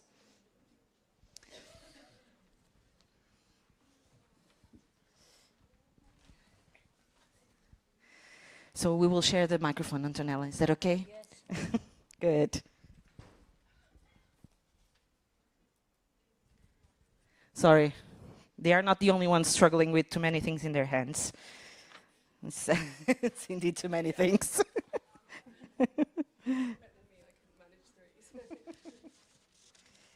So to guide the discussion today, we do have a few. Actually, Julia, I think I can change because I can see here, so it will be easier for me to change. Thank you so much. We have some guiding questions for today. You won't be able to see them. Don't worry. I think it will be clear what we are answering. And the first question would be, what can you actually change that improves outcomes for all learners? So at school level, what can you actually do? So what can you realistically change that improves the outcomes? Where can communities like eTwinning support inclusion and where they cannot? And how can collaboration beyond your school help address inclusion challenges, and what could you change in your school within the next year? So these are the guiding questions that we will work on today. And I believe that school leaders are asked to deliver inclusion and often within constraints. Time, staff capacity, competing priorities that actually we've heard a little bit about today. So that's why we are asking these questions that I just mentioned now. And so to start, I would like to ask all my guests to actually give some input on one leadership decision that they think that improves education, one practice that only works if leadership enables it, and one misconception or ineffective approach, and whenever possible, show how eTwinning actually can boost these actions. So actually, I would like to start maybe with Amy, and then we can go that order. Is that okay, Amy? Maybe it's not on. Sorry for that. If it is green, it's on. Now it's green. Yes. Yeah. It's green. Great. That's quite a lot of questions. Yes, it is. I'm sorry. I'm quite. Woo. Okay, I think I've forgotten them already. So I was coming at this from kind of the experience we have in our unit. So I work in a unit in the European Commission that works on school education. We work on all different aspects of school education, but one of the things we've been working on a lot recently is well-being and inclusion.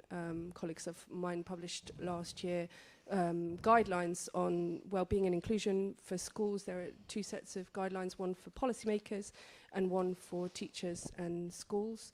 And one of the things that has come out of all of the work that they've done is that a lot about the culture in the school. So a more cohesive and collaborative culture in schools really helps make a more inclusive school environment.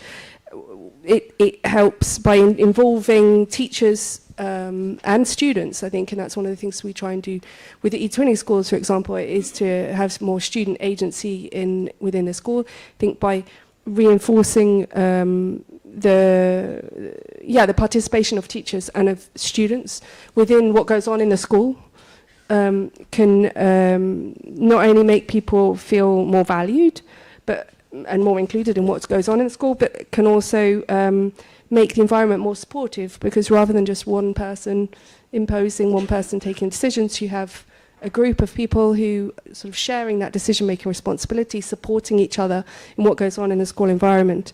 And I think it gives more space for feedback and reflection between the different actors within the school environments, particularly if you get pupils involved in that as well.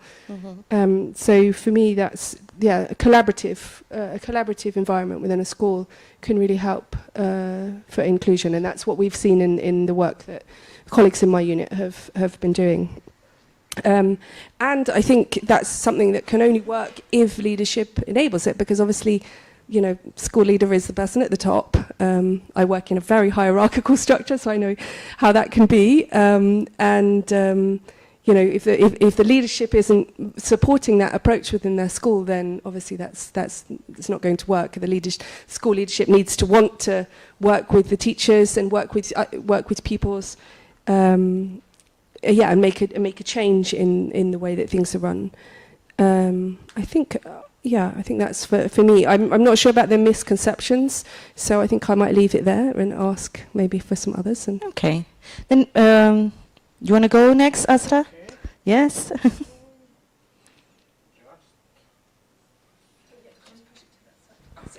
It's green. Yes. So, first of all, I want to greet all of you, and Ruth, thank you very much to invite me. And I was thinking a little bit, I actually made some notes because my flight was too early this morning. And I just wanted to know what to talk about. But actually I was thinking about this, what can we actually change? From my beginning, I had a huge experience in education. I can tell more than 20 years work in the classroom, and after that I became a head teacher at a primary school, and I really support my colleagues. What can we change? We can be the change. If we are changed, then our colleagues will totally change their motto, I'm sure. Because, for example, as a headmaster, as leader, I really participate in many conferences, in many seminars, and I hold also many seminars for teachers all around Bosnia and Herzegovina. And my colleagues, they simply participate in every seminar. When I want to send them, I can ask them, do you want? Yes, I really want, because they really have a model of that, and I am sure that you all can change something at your school, and you do that. Here are 4 of us today to speak, but we can also exchange our practices during coffee breaks, and we will see actually that we all maybe do similar things at all. So when eTwinning, I met first 2015. Actually, that started in Bosnia 2015. I was weird what all those people do. Yes, really. They seem happy to me at the photos, but I really didn't know. But I started from the beginning, and I wanted to learn, and we had, and I'm sure that all eTwinners are open-minded, and they are 24 hours open to all teachers and eTwinners. Yes, we are really like that. And I had also luck to become eTwinning ambassador, and I'm for more than 8 years eTwinning ambassador. And I had really also huge experience in that, but I wanted to learn more and more. And if you wanted to learn, then you will really go from your comfort zone and do something different.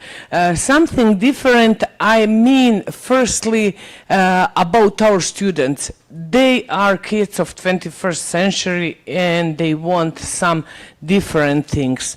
And for example, I can mention you when I teach English in the classroom. I had some students, they wanted actually to do Kahoot. for their peers, yes. And actually, we had topics, we made projects, and after that I prepared for them a Kahoot. And that was the only time when I prepared that.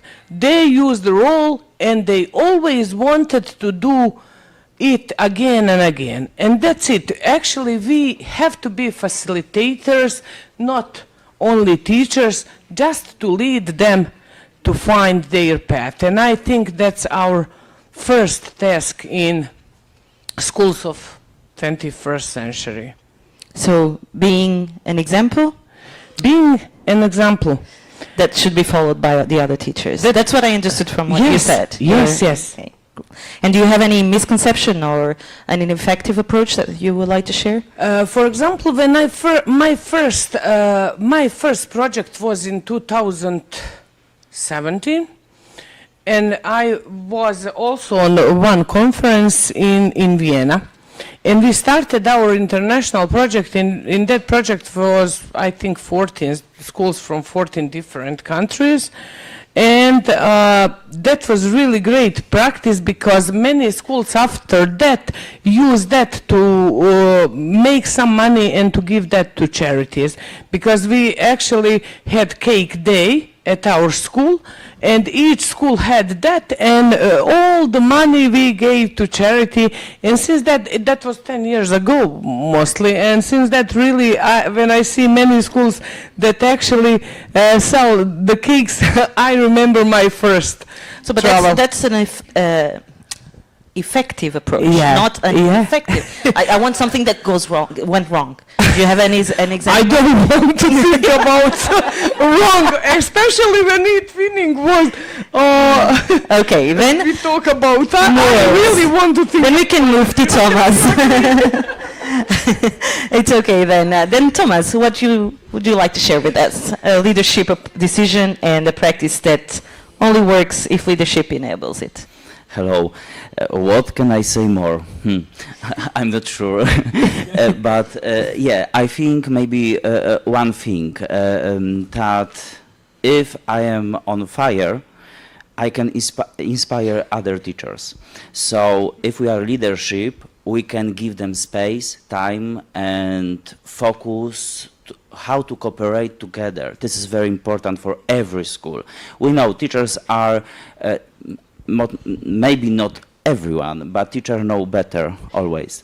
So we can try speak with them in another way. So what is important for me, I'm a twinner, I don't know, more than 10 years, and I'm not languages teacher. I'm science teacher, I'm biology teacher, chemistry teacher. I love science. I have hydroponic garden with my school. We cooperated with Portugal many years, so I can speak about project many times. But I'm leadership too. And you know, who is not languages teacher on this room? Who is not a language teacher? Who is not? Not languages teacher. Yeah, and this is important to show we can cooperate with others, not only about English. We didn't have these tools, but we can try. And you know, I'm very happy because my students, they love English. English for them is very easy. I have Abitur, adult exam in German, not English, but they always help me. And I can, this is what you said, I get out for my comfort, yes? They help me. Students can help us in the classroom, and this is very important.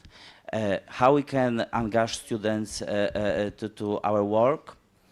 In my experience, always work surveys at the end of the school year on the project. We prepare something like this, and later, what the students say, we teachers analyze and preparing something new for them at the beginning new school year. So this helps us how we can engage students to the work with project. This is some kind of problem Okay. in many schools that students don't want sometimes go to Erasmus, don't want be part of eTwinning project because methods of project learning is very, very difficult because students should working very hardly. It's easier to sit, learn, okay, go to home, something, maybe something repeat at home, but when we prepare project together, this is very, very, very hard work, and this is problem now. How to involve students to the project? On my science lesson, it works, but I help my another teachers how they can work with students using actively methods during the lesson. Do you have any other misconception or an approach that was not so effective as leader in school? As leader, yeah. Yes. What is very very hard, I say maybe one thing, in my opinion, very hard is this start when you have 1 or 2 eTwinner on the board. And they are very alone in this. You should help other teachers to cooperate with these teachers who don't feel okay with this. We can find some way to find time to show that eTwinning can more, because if we cooperated together in my teacher room, for example, we can go further. And this is important. How to engage teachers that they don't want, and maybe they have right to do. To not want. Yes. So, yes, yeah. yes, exactly. So this is difficulties. Okay. Thank you. Thank you for sharing. That's very good. What about you, Antonella? What do you have to share with us about your experience with visiting schools? Maybe you can use his, yes. Visiting schools around Malta and dealing with the school leaders. What have you seen? My role, I would like to address you as school leaders, because my role as head of department within our Directorate of Digital Literacy, I work a lot with you school leaders. And may I please insist on the fact that without your support in eTwinning in schools, eTwinning will never thrive in a school.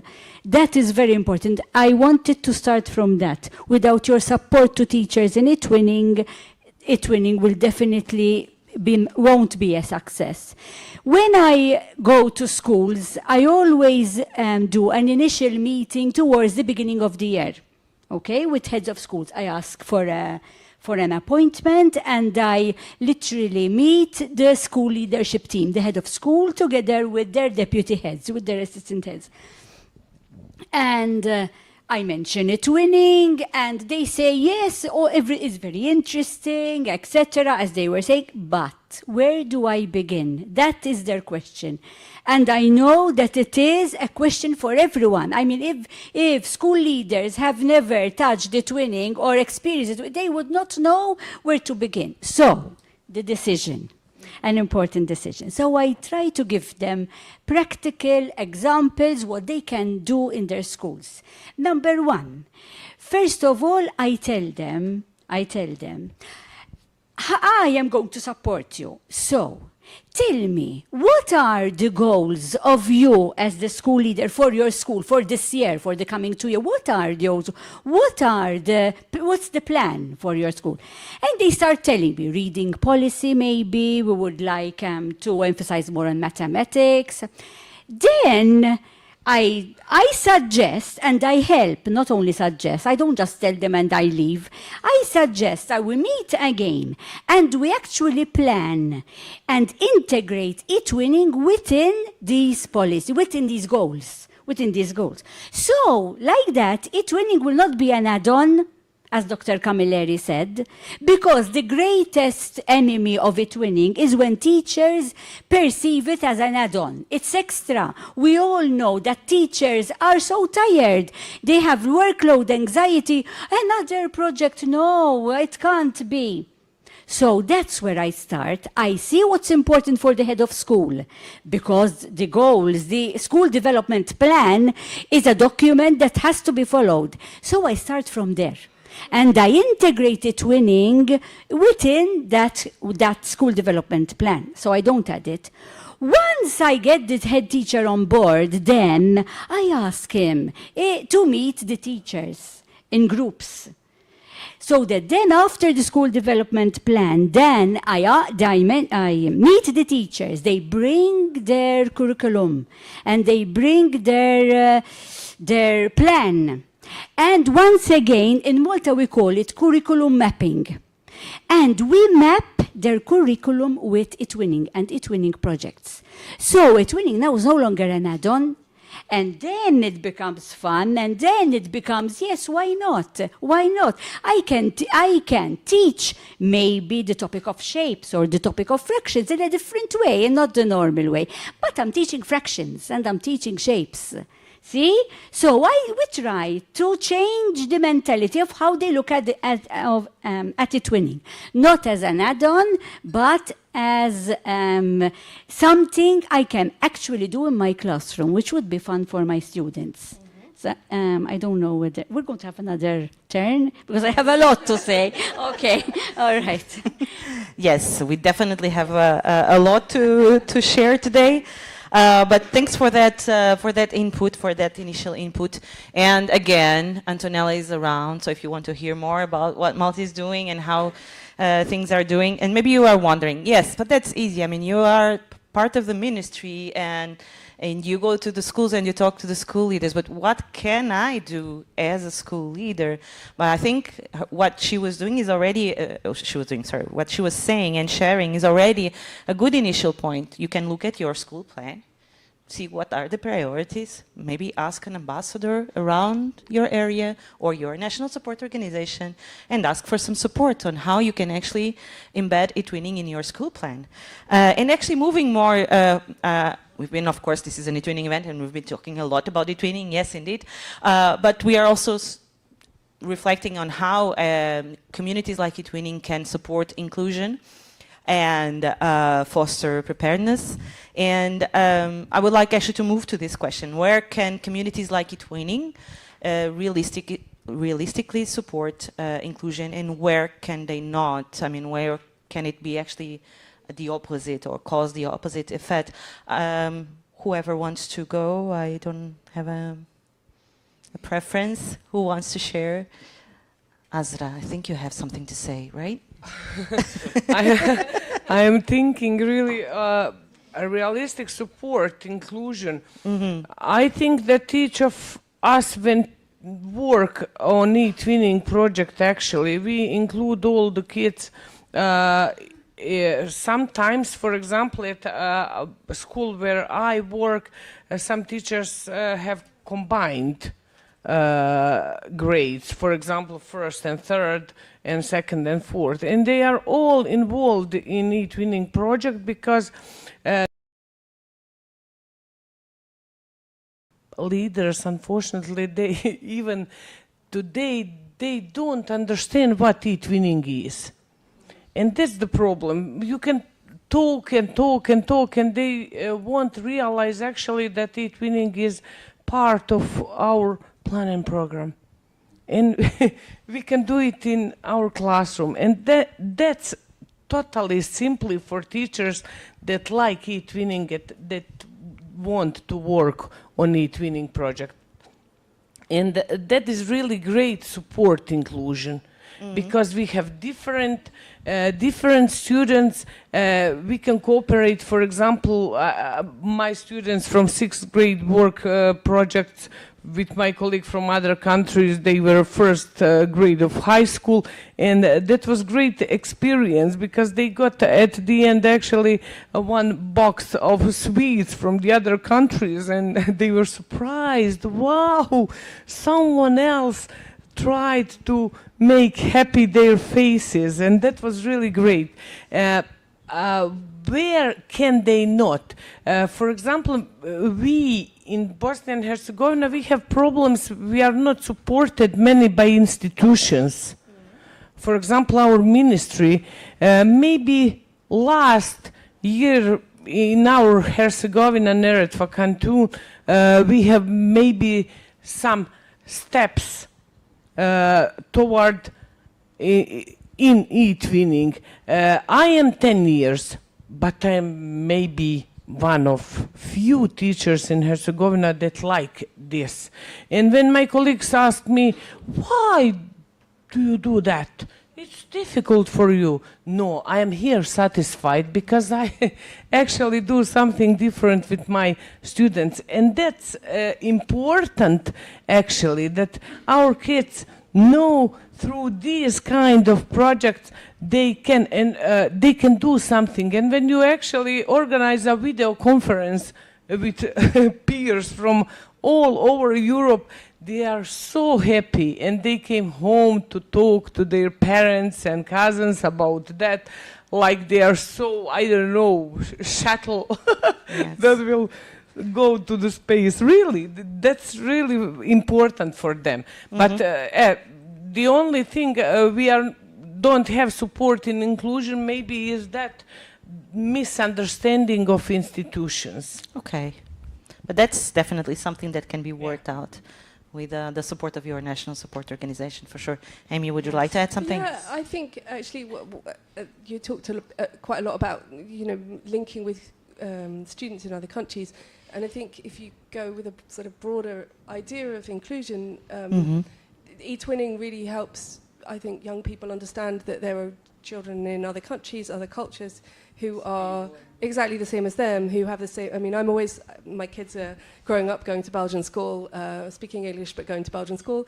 And when I get photos of my friends in England, their kids who are the same age, I'm always amazed they all have the same haircut.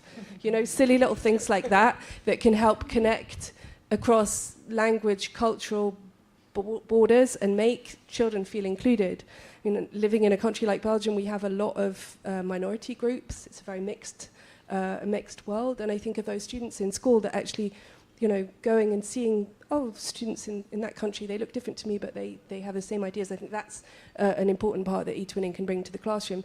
But I was also thinking of my own experience. I have 3 children, 2 teens in secondary school and a younger one in primary school, and my 2 teenage boys are so different, so different. One is very studious, works very hard, goes to school, does his homework. The other one, school is not his happy place. Sitting in Belgium is quite an old-fashioned school system, sitting in a classroom, learning things by rote, regurgitating it for a test. It's not great for him, and I think for students like that, who just, school is difficult for some students like that, And I think one of the things that eTwinning does is it brings a completely different approach into the classroom. It's in schools like that where there's such a traditional way of teaching, it can be a breath of fresh air. It can be a way for those students who maybe feel like, wow, like why can't I get the good marks my brother's getting? It can be another way for those students to kind of experience school and to experience learning. It doesn't have to just be sat reading a book. And you can learn through doing these collaborative projects, and Thanks. Yes, Thomas. Yes, about inclusion, I think every eTwinning project is about inclusion, because we organize work at school and cooperated with many schools from abroad or from our country. For example, one year project, how we organize work in our school, maybe I start with this. We organize our work, we have a teachers meeting on September, organize whole school calendar for a year, and there is eTwinning input. So every teacher give something additional. About topic, for example, water. Teacher art can prepare some contest about water. The science teacher, of course, outdoor lesson on other activities. English lesson and something like this. We cooperated in our schools during whole curricula. That means holistic way or STEAM way or interdisciplinary way of teaching. This is very important, and this support inclusion in our school. And if we are thinking about this like leadership, if we build this mechanism and work at our school, it's easier to work cooperated with other schools from abroad or in other city, for example, from our countries. So we cooperated with school from Portugal and Turkey 10 years, and we have very strongly cooperation that every year, school year, we prepared 1 year project together. We have one monthly activity, not big, not many, but one. Start with small steps. It's enough for everyone. And if we take this practice strongly, you can take to another steps. I'm a science teacher for future teachers at the Faculty of Biology Adam Mickiewicz University in Poznań. And we prepare them at university to how to be a STEAM teacher, how to be interdisciplinary teacher. They come to my school and prepare their own science or STEAM, I say STEAM, first eTwinning project during the study. This is very important. We should think when or where we can find good teachers. I think every one of us, we are looking for teachers now because the school end is closed. We need teachers. How to engage and show new teachers, how to engage the students, how to involve them to be a teacher. eTwinning is the way. So this help us, and yeah, that's about me. Thanks. Antonella, would you like to add something? Yes, Thomas mentioned a particular method, like for example, he mentioned water, and the PE teacher does something about water, the English teacher, that's what we encourage. In our case, we encourage cross-curricular pedagogy. So we try to train teachers to teach wisely so that they will reduce their workload rather than increase it. For example, we know that in schools, teachers are bombarded with projects. We have EcoScola, we have eTwinning, in our case we have Let's Talk Farming, we have sports, these are all, and we have Scientics, we have STEAM, so they are bombarded, and they are right that they are very tired. So, what do I suggest to my school leaders during this initial meeting that I do towards the beginning of the year? So, let's plan. Suggest to your staff. For example, let's take a primary school, okay? With year 1, year 2, kindergarten, year 1, year 2, year 3.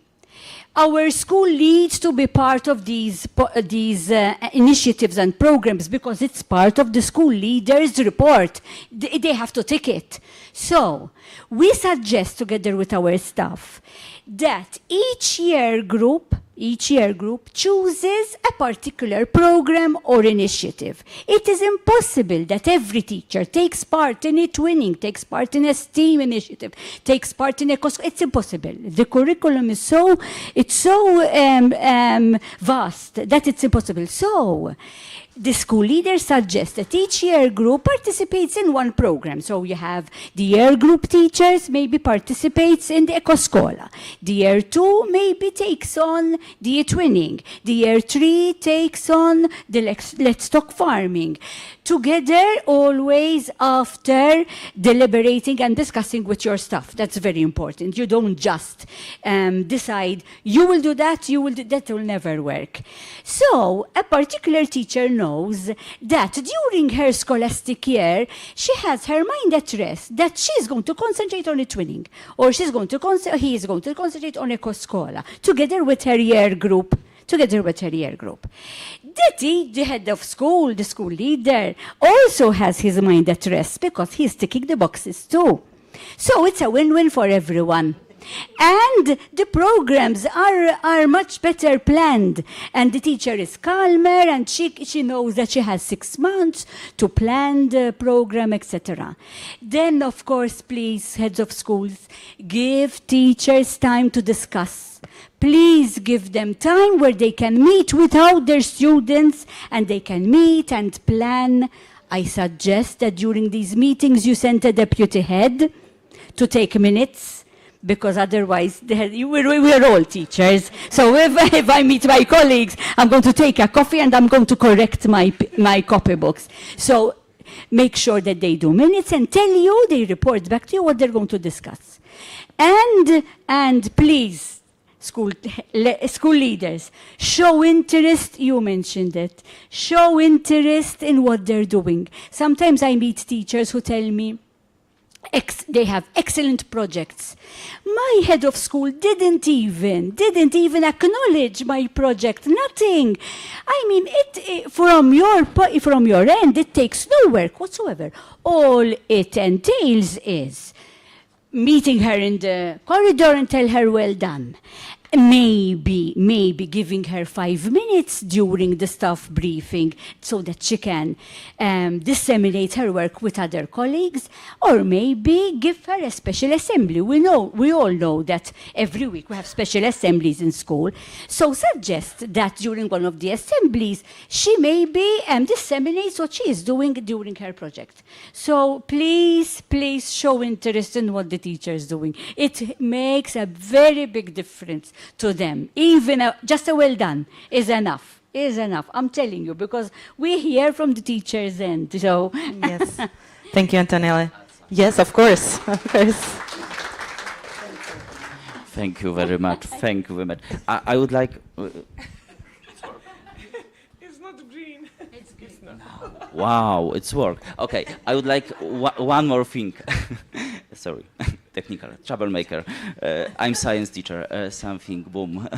So for me, what is important, always, if we are thinking about main topic for project, we try find something local topic, local problem to develop, and this very focus your students to do it.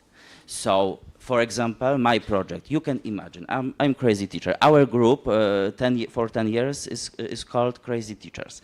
So we find amazing partners for a project about frogs. Frogs are dying because of climate change, because of many things. And you can imagine, if we find partners for so special topic like this, eTwinning is for everyone. And this project was amazing because it was rendezvous with amphibians, so you can imagine what can happen there. And one more thing about inclusion. During pandemic period, it was very difficult and strongly progress for eTwinning. We organized project called BirdNet. You can imagine it's about birds, but it was many hidden of ideas there, and one was we found during accident. We have now spring, yeah, Easter holidays ending or about behind us. But when we have spoken about this project BirdNet with teacher from Turkey, we asked, did you do something with eggs? Because in Poland and Portugal we painting eggs. Yes, Tomasz, we have first and they painting eggs, but from different reasons. This is about eTwinning. We should think. We should find something what connected us, not others. Not we go this path to connect it. So if we find, if we together can painting eggs, during online conference with parents. Oh my God, it was a very big part of project. So every idea is good, but here you should hear students too. They have many ideas, and these ideas should be involved in project too. Not only teachers' idea, remember about it. Students are very important during projects. So we always asked, what teachers can you do? What you like with this topic? And they have amazing idea, really. Yeah, indeed. The reflection we will have tomorrow, it will include the students, and that's one of the aspects we would like to ask you to consider. Would you like to add something more? Yeah, they need to change the battery, I think, of that microphone. Actually, we are moving towards the end of our discussion. It looks like it was 5 minutes, but it wasn't. It was already 45 minutes, and I promised it wouldn't be more than that, so I like to keep my promises. And but I would like to maybe close the conversation for now, because I think this conversation can perfectly continue during the dinner, during the networking, and any other moment, because they will all be here till Saturday. And definitely, I would like to hear more about the frogs and the birds. It's a lovely idea. So to close, I actually had this question for you, our audience. Where could collaboration beyond your school help you address inclusion challenges? And collaboration here, yes, we can talk about eTwinning, but we need to collaborate within our school, with our team, and that's some of the examples we've heard just now. And then we need to collaborate with others outside, maybe with parents, maybe with other institutions, maybe with universities, maybe, I don't know, centers of investigation, something like that. I'm just making up some, but definitely with the community, So actually, where could collaboration beyond your school help you address inclusion challenges? And I leave this question to you, because we are being short of time, but I would like to ask our panelists to briefly try to answer this question, or maybe leave a provocative thought for our school leaders that are listening to us today, so that we can maybe put into practice tomorrow. And I'll tell you how later. Yes. Yes. One last thing only, because you reminded me of it. Yes. The importance of the wider audience. eTwinning will be successful when students now, not teachers, realize that they have a much wider audience. You mentioned the community. eTwinning gives the students, not the teachers, the opportunity that their work is viewed or listened to or seen by their parents, number one. So we can use Facebook, whatever, by the wider community. You can invite people over. So once the students realize that their work in eTwinning projects is not only for the teacher, let's face it, we were all teachers once again. Students say this. I mean, I don't mind. I don't really care what the teacher thinks about me. But if my work is seen by my parents, by my nanas, my grandparents, it makes a complete difference. So they'll be much better. And I completely agree with Thomas that teachers should use topics that are topical for the students. I mean, if you're dealing with secondary school students, find a popular song that's in and use the lyrics from the song. Do the eTwinning project about that. If they like gamification, include gamification in your project so that it will be more meaningful for the students. That it will be a game changer. It's not only the curriculum, it's not only the syllabus. We are teaching persons, young people to grow up into better adults than us, maybe. Yes. So that's how we prepare them for the future. Yes, exactly. Yes. Thank you. So we come to actually to see that dissemination of the projects is very important, not only for teachers, but really for students, because they actually like to introduce their work. And for example, at our school, we have a practice that each eTwinning project we introduce on our Facebook page, school page. And also we collaborate with some web portals when we want to disseminate eTwinning project.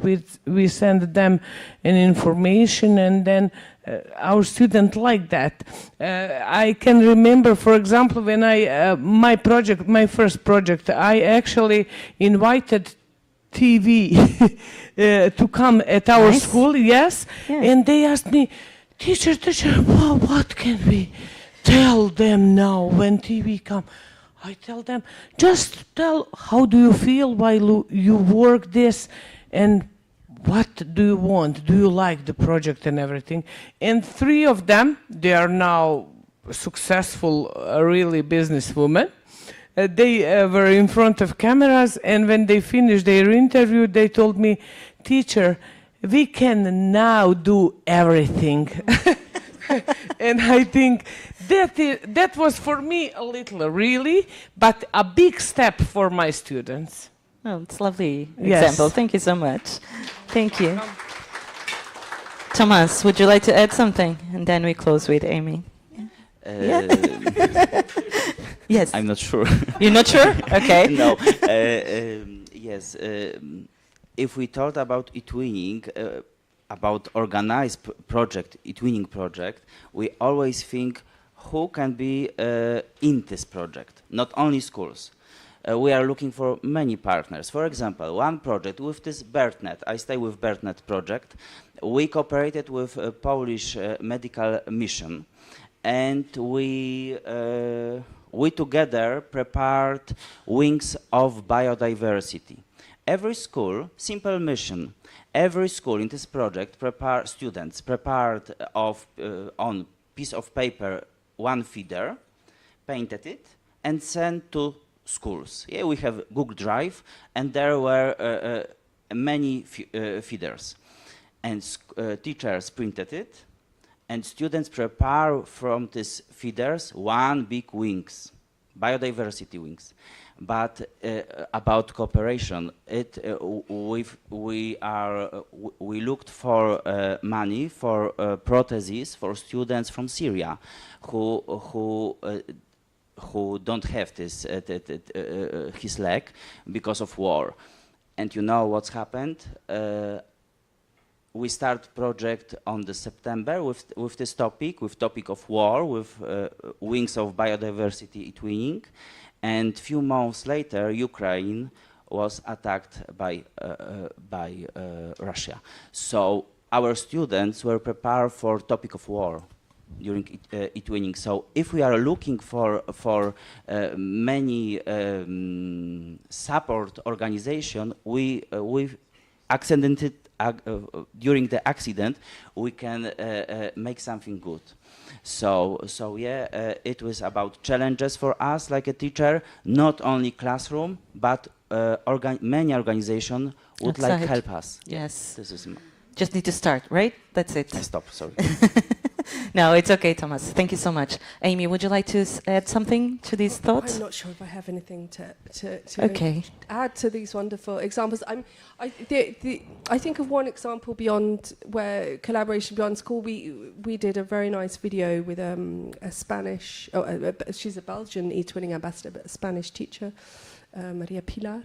We did a very nice video with her last year, and one of her eTwinning projects was working with an old people's home in Spain, and it was a wonderfully rewarding project for the students because it's a different kind of inclusion, but we talk about, at EU level we talk about intergenerational fairness, so about making sure that the older generations are included in the way that the world's going. And I think this kind of project is a really lovely example because it opened the students' eyes to kind of what life is like as you're getting older. But for the older people, it was a wonderful project for them to get involved with technology. They were doing these online video conferences with this classroom in Belgium where the students were learning Spanish. It was a very nice project. So it just made me think of, there are so many different types of eTwinning project out there, and I think they all have a different. I mean, for me, inclusion is a part of every eTwinning project, but there are so many different approaches to it, and I just thought this one stood out to me because, really involving a generation that maybe get left behind that young people today don't really have much link with, and it's so. Yeah, thanks. Well, that's the alarm. Well, a big applause for our panelists, please. Thank you so much for joining me here on stage. Indeed, I think some key thoughts that we can actually we could hear from everyone is that inclusion is in any eTwinning project, and we can do actually so many things. So, I mean, frogs, birds, working with older people, war, I mean, so many other topics that we can work on, not just language. So let's just get inspired, and I think you can take your seats. Thank you so much. Once more, an applause while they take their seats, and we then move on to our next items. Before we go to the networking activity, I would like to still give you some more information. All this discussion was not just to fill in an hour of our program, of course. It is indeed to initiate a discussion that we would like to have tomorrow. Does any of you actually participated already in a think tank? No? Okay, we will explain tomorrow what is a think tank. But the main question that we will discuss tomorrow together, the purpose is to find together an answer to this question, is what could you change in your school in the next year, and what can tools like eTwinning support that change? So this is what we will discuss tomorrow in the think tank. If you already have ideas, just start writing them down so you don't forget about them, and let's see tomorrow how we will organize this discussion. And then on Saturday, on the last day, we will, yes, it's fine, thank you. On Saturday, on the last day, we will show the results of that discussion. So you will be able to present the results of your discussions. Don't worry, we will give you all the instructions tomorrow, okay? For the online audience, tomorrow you won't participate in this part, but you will be able to hear all the outcomes, okay? So please stay with us and join us on Saturday morning. Now, I would like actually to say goodbye to our online audience. Thank you for staying with us. And we'll see you on Saturday morning for the ones that haven't registered, and tomorrow morning for the ones that registered for the workshops. Thank you. Yes. Sorry, I was just waiting for the sign that we could move on without our online audience. And just to introduce to you